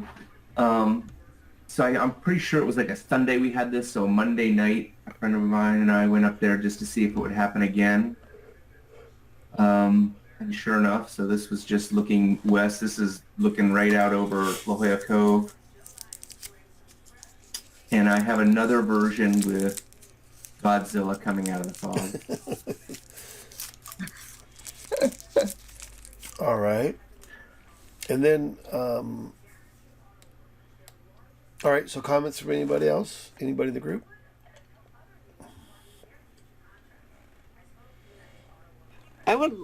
When I first saw it, I love this picture. It's beautiful. When I first saw it, without zooming in to the guy, it looked almost like a Native American guy. And then I realized that, it's all modern stuff. But I think it'd be cool if it were. Uh-huh. And I would like to see the guy as a Buddhist monk. That orange jacket he's carrying just reminds me of it. And just yeah, or that. change him into a Buddhist monk. Yeah, the jacket was actually pink. And it was his girlfriend's who's standing to the right. There was actually two people I removed to the right of him. And I think it was actually her jacket, but again, I just like to simplify. I actually like the version with Godzilla because it gives you something that they're looking at, actually. They're just sort of standing waiting for him to come to shore. But just the inversion later itself was pretty impressive that night, and enough of a subject, I guess. And it was amazing how people really were just sort of standing around in awe. You don't see that in San Diego very often. And then, so how do you know when it's going to happen? It's I'm pretty sure it's when it gets really hot out, but the water's still really cool. I want to say you get the inversion layer. I forget. My friend was right on it. He's like, "Oh, here's the weather that creates this." Sure enough, it happened, and he called it. We went up there and it did. So what time of year? Let's see. Let me look at what the date on that was. On my monitor, the clouds in the foreground are kind of purplish. Is that what other people are seeing? Yeah, I mean, I definitely played a little bit with color, but I don't know that I put any purple. That's probably in there from the original. I was wondering about the fog that sort of comes into this little canyon here. It looks, I don't know. That I'd say looks a little artificial, a little bright. Yeah. And then there's this weird sort of edge where this fog bank kind of meets these trees. And again, I don't know if it's real or not, or if it was part of where you added some of this in the bottom end. But this again is another thing that I was watching somebody was talking about, doing compositing, where if you get things that don't really work, quite right, then again, that same idea of just selecting, where whatever happened here, I don't think I want to include that. And then doing the generative fill. This is like an interesting idea of doing photo compositing and then using, as you put things together, using generative fill to maybe blend the edges better that then say maybe the masking or whatever you did to create the, look at that, put the tree right together. That's even better if you want to keep the fog in. That's even better. So any one of those is actually feels less. I don't know why that feels like it. I mean, it may be natural, but it feels like it has a weird kind of like a soft mask or something happened there. What if you used a patch tool over there? It would bring a little bit of the fog in, and still keep the dark near it, maybe. Well, so if you use the patch tool to, select this area here. Yeah, and move it to the right then. Drag it to the right to bring the fog further to the left. It fixes that edge too, better too. It's kind of almost the same idea of any one of those too. But yeah, the patch tool would work too. The raw file I see is dated November 29, 21. Oops. That's interesting. I have my iPhone open and I'm looking at a photo very similar from December 24th, 2022, and the coloring is almost exactly the same. That purple tone. As far as interesting. Or the Huh. So again, there's talking about, so Josh prefaces with, I haven't ever calibrated my monitor, but again, whether this is correct or not, but the idea of, let me put this up here. So one thing I'll notice, I did an update to Photoshop today, and they've added this new icon onto the masks, which I thought was kind of interesting. I don't know why. Did we ever think it was confused that whether that's a mask or not? But anyhow, they put the little mask icon on the corner of the thumbnail of the mask. So to get used to seeing that. But so using curves and then using the eyedropper tool to balance that. And again, it's like sometimes once you've balanced that value, you don't have to leave this at 100%. You can always come in and say, I like a little bit of the purple in the fog, but maybe not as much as what was there to start with. So, rather than desaturating or anything else, just, neutralize it and then dial back that effect on the curve adjustment. I actually kind of like the color in there a little bit more, so.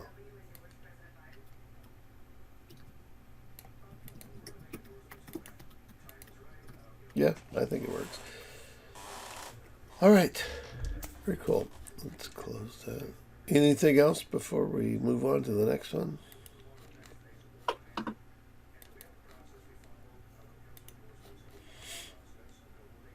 Okay.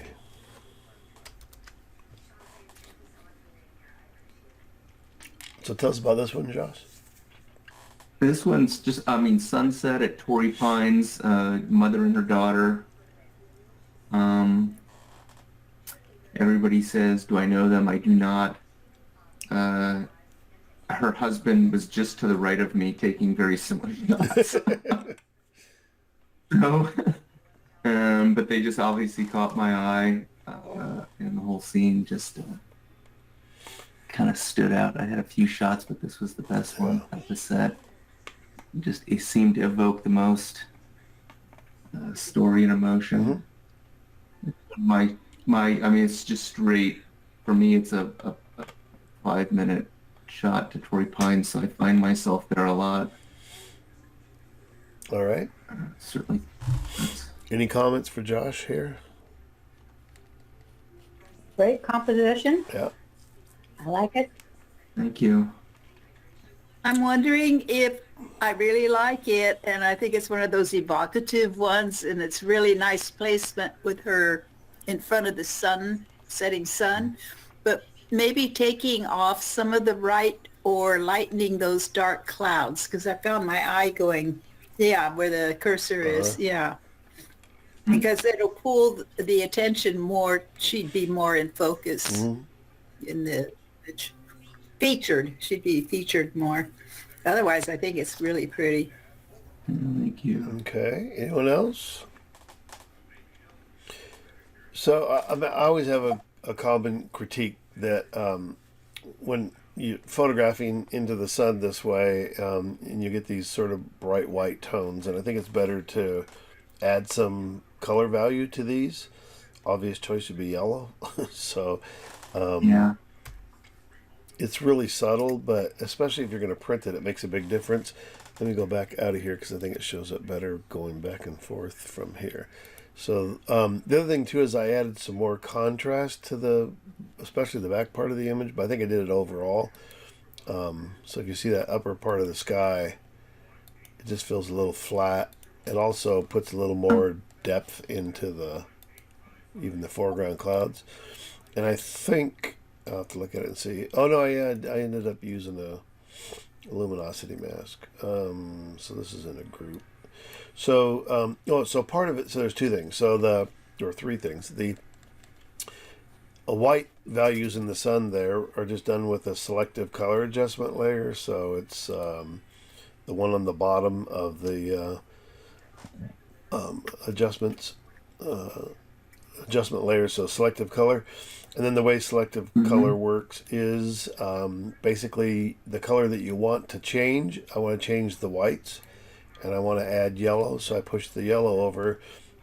These two buttons are important. So because these are a really intense white, if this is on relative, it will do hardly anything to those whites. But if it's on absolute, it will allow you. In fact, if I push this all the way over, you can make it ridiculously yellow. But so the thing that you want to do is pay attention to the rest of the image, because it will add yellow to everything that is white. So you can see I just did a mask and painted through where I wanted just those whites to be changed. And then the upper area in here was, and I'll just show you if I turn the mask off. that would add a whole lot of yellow up in here, which doesn't look realistic. And so, but it warmed up. Brushing through here just a little bit kind of helps even out the change of the yellow adjustment. And then that high pass contrast, or using the midtone contrast action that I have, that's what adds most of the sort of detail or the depth to the clouds here. So that's a midtone contrast. And then the one above that is a curve adjustment to put a little more contrast into this upper area that just seemed overly gray. But I might dial it back a little bit. But it's basically using a luminosity mask, and I think again, it might be, you could just brush this in if you wanted to, but the great thing about luminosity masking too is that wherever I'm adding the contrast in there is going to be added in based on the original values of the image, so it's not like just painting it white or gray. Right. So you have that sort of separation in values. Parts of it get more contrast, parts of it get a little bit less. So the only thing I wanted to be sure of was that on that curve adjustment layer, so there's my curve there, so it's pretty extreme. But also, in all fairness, when you're using luminosity masks, because there's a lot of density everywhere, the curve adjustments are a little more extreme because it has to go through those gray values to show up. And so I didn't want the curve adjustment to blow out some of these other areas that were already too bright, and because they are there in the mask, then I just painted those areas out. So this is the mask technique where you put the curve into a group and then paint on a white mask in the group. So you're basically getting the effect of the two masks. So that kind of holds back the area in here from getting affected by the contrast. And then the one on top is just, again, Kuiper has an action on here that is a live clipping mask. So when you're making these highlight adjustments, it's great to be able to see. So if I just put a new curve on there to say, if I want to add more contrast, it's amazing. Let's see, is that turn? Oh, I got it in the wrong place. Let me put it below there. So you get this clipping warning just like you do inside Camera Raw or inside of Lightroom. So this live clipping warning will help you as you're making adjustments.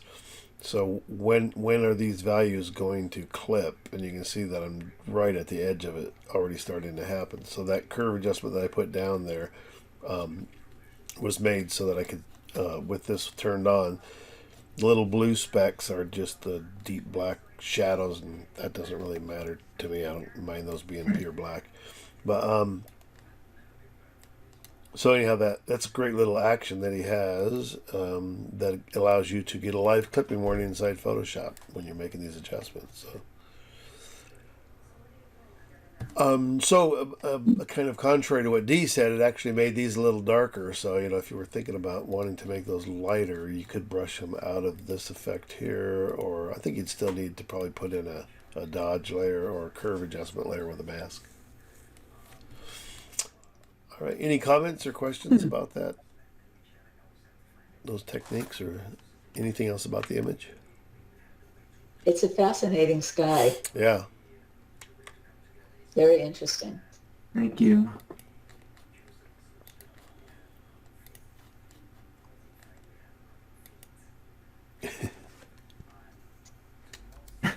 Someone said duck. This is Canada goose. Or goose. All this here in the dark. These guys can see about 10 times better than we can. Wow, didn't know that. Extremely territorial. A lot of people call them cobra chickens. They can be really aggressive. This guy, I saw this technique, I think on YouTube or something, so I sort of set out to do it myself. So this is taken actually in just bright daylight sun. This shot is about just from the, maybe the top third of the neck up. I was trying to get as tight on the head as possible and just masked out everything that wasn't the black and white. Mm-hmm.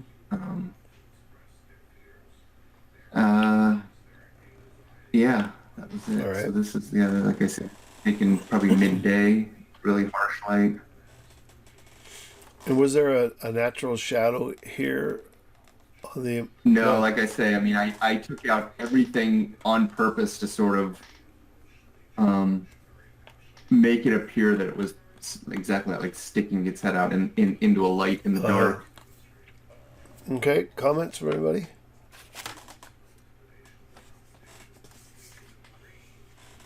Everybody's quiet.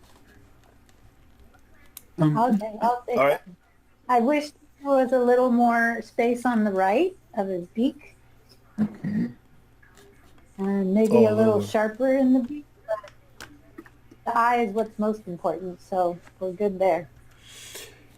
Yeah. Interesting. I don't know. Somebody, I think it was, I forgot what it was, or where it might have been one of the Monday morning meetings or whatever. But no, you look at so many images that you lose track of where you saw it. But I can't remember who it was now. But anyhow, the idea of using, like in this case, I mean, you could maybe use Photoshop to sharpen it too. But I was thinking, again, like the Topaz and the Sharpen AI. And even though this is all really sharp, the great thing is that it's worth looking at anyhow, that in the Topaz Sharpen AI to see what it might do to that front part of the beak, and then doing it on a separate layer, masking it back in so that, so yeah, my way of doing this, there's a lot more, algorithms in here in the Sharpen one, but I typically would do so, even just starting, I would start from the top. So on the first one here, standard, and then again, this is sort of that 4-up view, and then almost always will use the set the parameters to this default so that let it figure it out by itself. Again, because I'm online, it's going to take a while for it to do it, even though it's not a very big image. But yeah, you go through it with all 4 of these view up, and you can pick out which one does the best job. And then, like I said, once you figure out which one you think works the best, then bring it back into Photoshop, and then maybe mask, because it'll look over the top probably where the head was already sharp. But I mean, that's pretty strong, but actually you can see where it's going to get better. And this is almost always better if you do it before you mask it, if you have a separate mask on there, because it'll also sharpen that edge around there and make the masking even more obvious. So that's one thing you have to be careful of. But so Larry, yeah, go ahead. To get your 4-up view, is that just the blue square that you have up there? Because I've been doing one at a time and didn't even realize that I could do 4. Yeah, and the other ones, there's almost, I think in most, like denoise and all that, there's a view with where there's 4 algorithms. So yeah, it's just using that view. Now the other thing though too is that one of the other functions that they have. So if I go back to a single view, and then this sharpen model up here, if I turn that on, then AI is going to analyze the image and figure out which one of those is going to do the best. Here you can see it's saying motion blur very blurry is the one that it defaulted to. So it's right now loading in the adjustment for that. So that's, and you can't do that when you're in the 4-up mode. It has to be just in the single mode to ask it to use the auto feature to pick which algorithm it thinks would be the best one for the image. So let's see if it actually. Thank you. And then usually what I do too is then I move down here. So these parameters are also set to their default. I'll move down here and just say, in this case, like if I was trying to remove noise, I would want to lower the noise removals as far down as I can get it, still have the noise gone, but the image would be sharper. In this case, I would want to see, okay, so that's pretty sharp. So that may be sharper than I want it to be, so I would maybe start, cut this in half and see what it looks like. And if I could use more, then split the difference and come back up on it and see which one of these work the best. But let's just say this works. I'll say apply. I don't know how long it's going to take for it to do it. But, once you apply it, then I think this is a little over sharpened, but again, we're looking at it probably at 100. Yeah, we're at 100%. So it'll take a bit of time for this thing to process. But anyhow, then. Well, then you could just adjust the opacity once you get it in there on Yeah, your you layer. can do that too. Yeah, but and then, like I said, I Right. would mask in just this area that I'm trying to fix and see, because this is going to definitely look over the top sharp. But yeah, the software for this sharpening, images like this, or sharpening images that are out of focus, and all I know was I was working with somebody the other day. They had an image of a boat on a lake. So there's like two people in this rowboat, and then the background trees, because they shot it with a really long lens, the background trees were a little bit soft, and they thought, well, I might just use this like as a sort of a postcard image that I would maybe put on Facebook or Instagram, and like, yeah, but you're kind of overlooking, again, there's this software that we can improve the focus on that background. You might be surprised that you could then turn it into a great, fine art image rather than your throwaway postcard. But so anyhow, yeah, at this point, then we would go ahead and just put add a black mask on here. Again, if you're using I'm trying to more and more get used to using all these shortcuts that are part of the Kuiper panel, but that's a quick shortcut for putting the mask on. And so, again, so if you look at it with, I mean, that's considerably sharper, right? So if I now take this mask and a brush, and I could maybe, I'm going to want a very soft brush, and I'll probably go to 30%, and then just sort of start doing, and I could even try a gradient tool, but just doing a single pass until I kind of get to, and this always happens too, is my brush runs, let's see, let me see how quick it works. I say my brush usually runs a little bit slow when I'm online, but there it goes. It's going pretty good now. So until I got to about 100% here, because it's more out of focus down here than it is up there. But so now if I turn this layer off and on, I mean, that's, again, aside from the masking issue, but that's pretty significant there.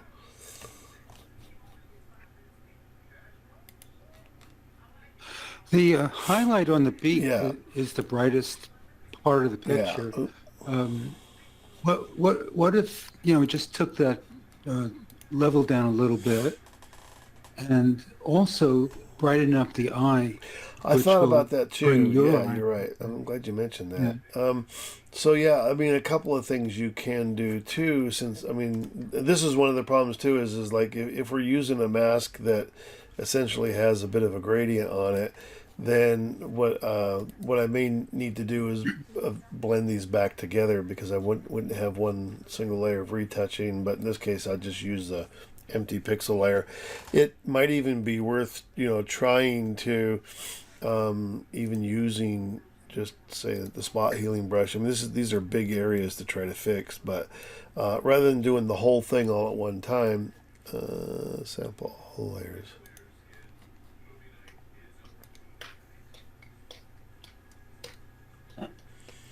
And sometimes the correction will be too much, but what I'll do is we usually come through and just sort of do the whole thing.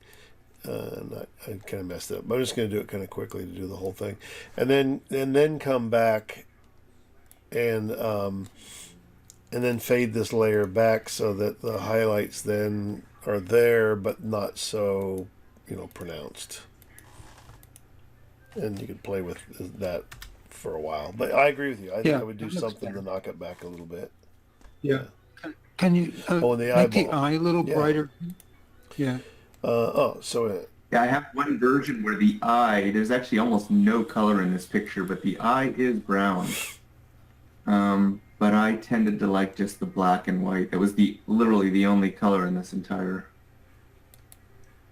Yeah, I would be cautious about. I don't know. I've only ever seen a few images that I think are black and white with a partial color in them, that really work. Yeah. it looks like I colorized it, which in the end it wasn't. It was literally just the only place that had any color.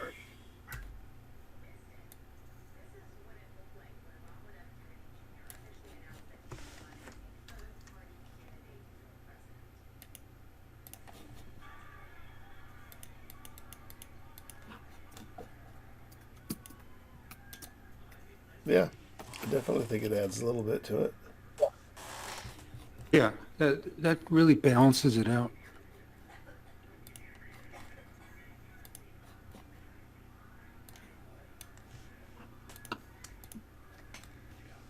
Yeah. Yeah. Yeah, I think you're right, Fred. That does definitely balance it out. I think taking down some of those highlights is a big deal. And then also sharpening up that front end definitely helps. Amazing. All right, thanks, Josh. Any other comments on this for Josh before we go away? Oh, just a very creative way to treat a bird. It's very interesting.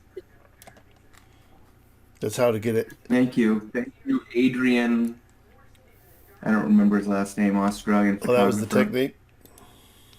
Yeah, I saw. I did this. I did it with a Canada goose, and I had another close-up of a Cooper's hawk. I did as well. That I like the goose a little better. Yeah. All right, this is Miss Carol Cohn. Yes. This was, why does it look so blurry there? And why does it look like it has banding there? This was the launch of, I forgot the name of it now, because did I write down the name of the launch? Probably not.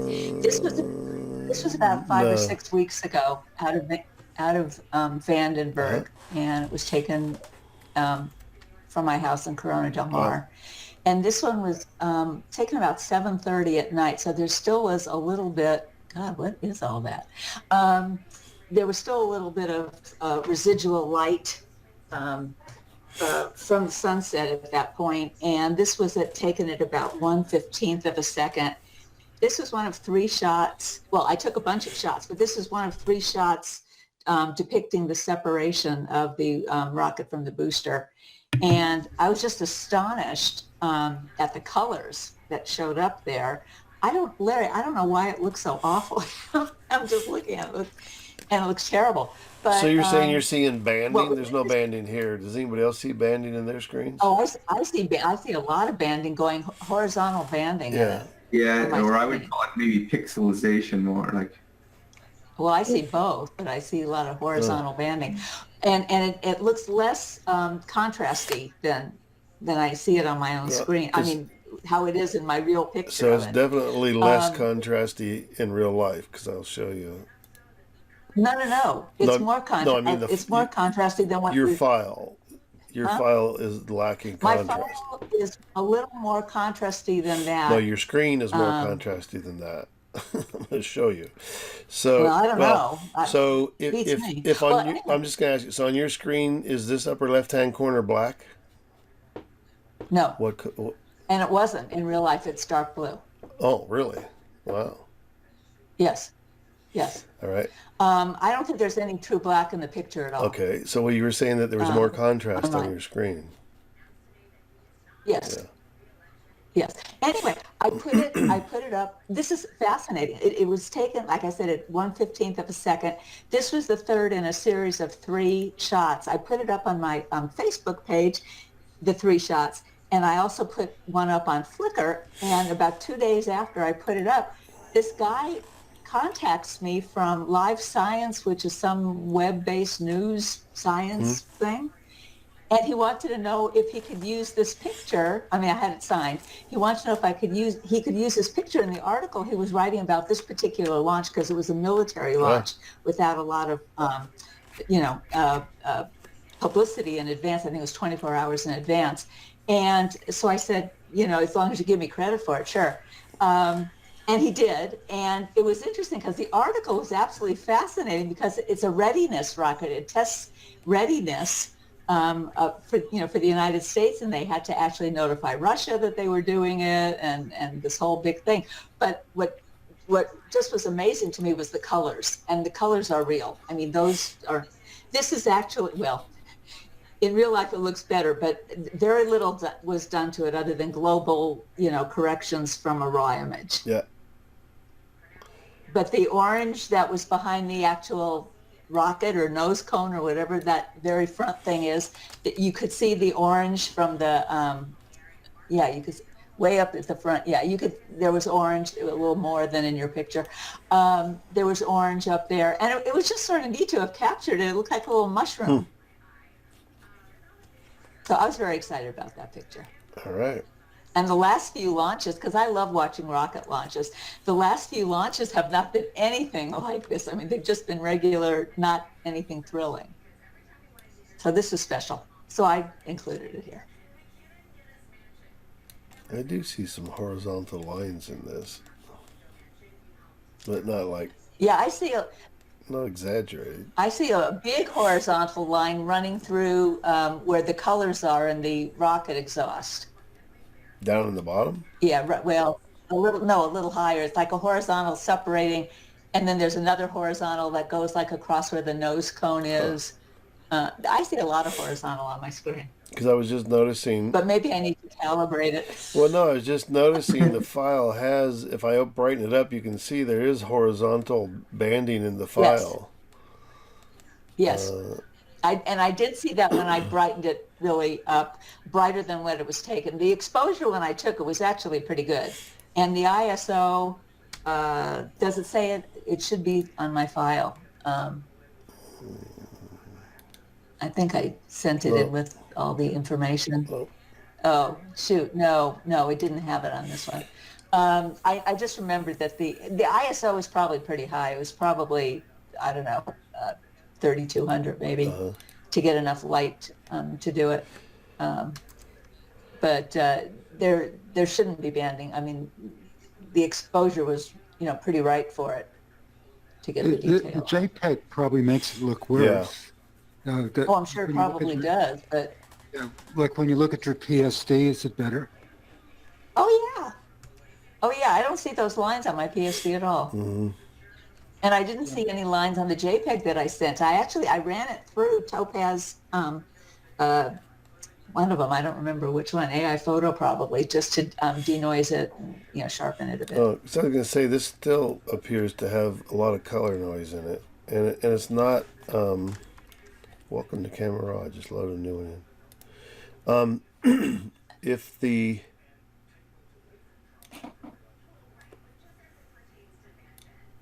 I'll pull it up. So sometimes the color noise will look like red, green, blue speckles, or sometimes the color noise, like in this image, it feels like if I turn this off, there's a blotchy kind of purple green values running through it, and so so sometimes when it looks like you've removed the actual speckled color noise, you'll still see some weird red blotches. I tried doing the original noise removal in Camera Raw to see how it came out under detail. And then I tried it in Nick. I tried it in Topaz, AI, what is it, Photo AI or whatever. And then I tried it in, what other one? Topaz Denoise I tried it in also. And for whatever reason, I don't understand why it came out so blotchy. It should not be anywhere near what I'm seeing on my screen now through you from what I see when I sent it to you. Yeah, I can see green, magenta coloring. Correct. There, yeah. Well, there is a gradation in the sky. It went from blue at the top because that was, higher up in the sky, down to a little bit of, pinky orange down at the lower right, which is, because it was going up in the sky. But I'm trying to figure out how to get rid of the blotchiness that shows up that I didn't think should show up at the settings that I had. Yeah, well, I would definitely say that the Topaz Denoise should take care of it. Well, it didn't. All right. Well, I just put the But thank you. I just put the JPEG in there, even just inside the camera raw. If I can remove the color noise on the JPEG, it should go away on the original. I mean, Now, are you seeing a lot of horizontal banding? I am now. yeah, no, In the blue sky, you're not seeing it? no, Okay. it has to be an online thing. Okay. All right, and then your flower image here. Thank you. Oh, and this one, friends of ours came over and they brought a bouquet, and I put it in, I just put it in water, and after they left, I was walking by, and it just looked like there was this eyeball staring at me, and so it was just so unique that I hadn't seen a dahlia that looked like it had an eyeball staring at me. Is the name Audrey? It could be. Shop a horror. Yeah. But I just thought, and see, now it looks a lot paler on my screen from your version of it because my colors are brighter when I sent it to you. Look pretty bright here. Is it? Well, I don't know why. So I just had something printed on metal and the colors were right. So I don't know. What is the dark center here? Is it just That's the center of the flower blossom. It's not added. That is how it looked. Which was amazing. Why it was so freaky when I looked at it. Yeah. It just didn't look like a flower. It looked like a flower that was watching me. Very cool. The colors Maybe it was watching you. I think so. I like it. You'll do a double take. Anyway, so those are my sharing from today. I haven't been taking very many pictures. Now I can get back into it. Did you focus stack this?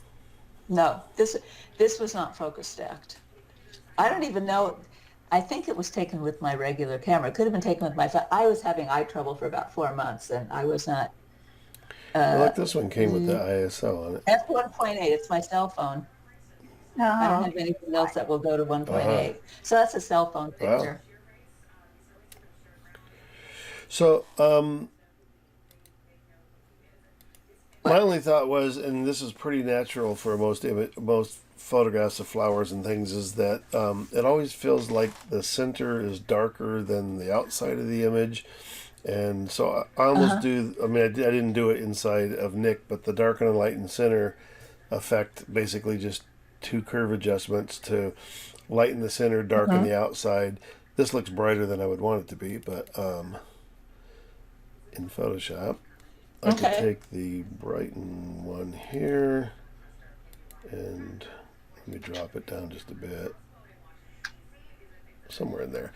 Anyhow, the two group layers here, if I turn both of those off, it just, I mean, it's weird when you do it. Before you do it, you kind of go, I don't really see it, but then once you do it. I just lost my picture of you, Larry. You did what? All of a sudden, I just see my desktop. I don't know where you guys went. Is anybody else? Oh, here we are. Okay, I was going to say, did it? Yeah, you're back now. So the darken and lighten center effect is usually, it's weird. It's like after you've done it and you turn the 2 layers off and on, then all of a sudden you see how dark the middle of the image is compared to the reverse effect. So the only thing that I did do different on here too was I did put a mask on this group so that when I brightened it up, it didn't blow out the brightest areas. So that's a luminosity mask to protect those areas. And I think, and the reason why I did the masking the mask is because then this is just a circle on a mask, that's been feathered. So that'll lighten the center of it, and then that mask protects the high values from getting blown out. And then just I didn't do a secondary mask. I mean, I didn't do a shadow mask. Didn't need one, but same thing, just the opposite mask and then opposite curve adjustment to darken it, so you kind of get the I like darken and lighten center. So you can do it inside Nick, or you can do it manually. Yeah, beautiful. I love that. It's great. It's amazing that. Thank you. Feels like definitely. It's beautiful picture. Feels like an iris. Thank you. Thank you for the comments and suggestions. I appreciate it. I think these are beautiful. It's eye opening.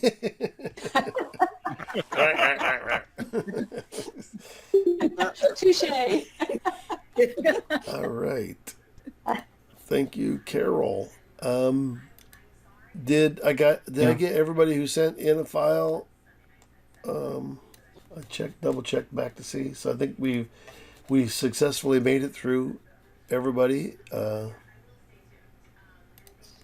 I will say thanks everybody for coming tonight. Unless I have a problem with this recording, typically after a day or so, I'll have the recording up on my YouTube channel. So if you want to go back and visit any of the techniques that we used, you can see them there.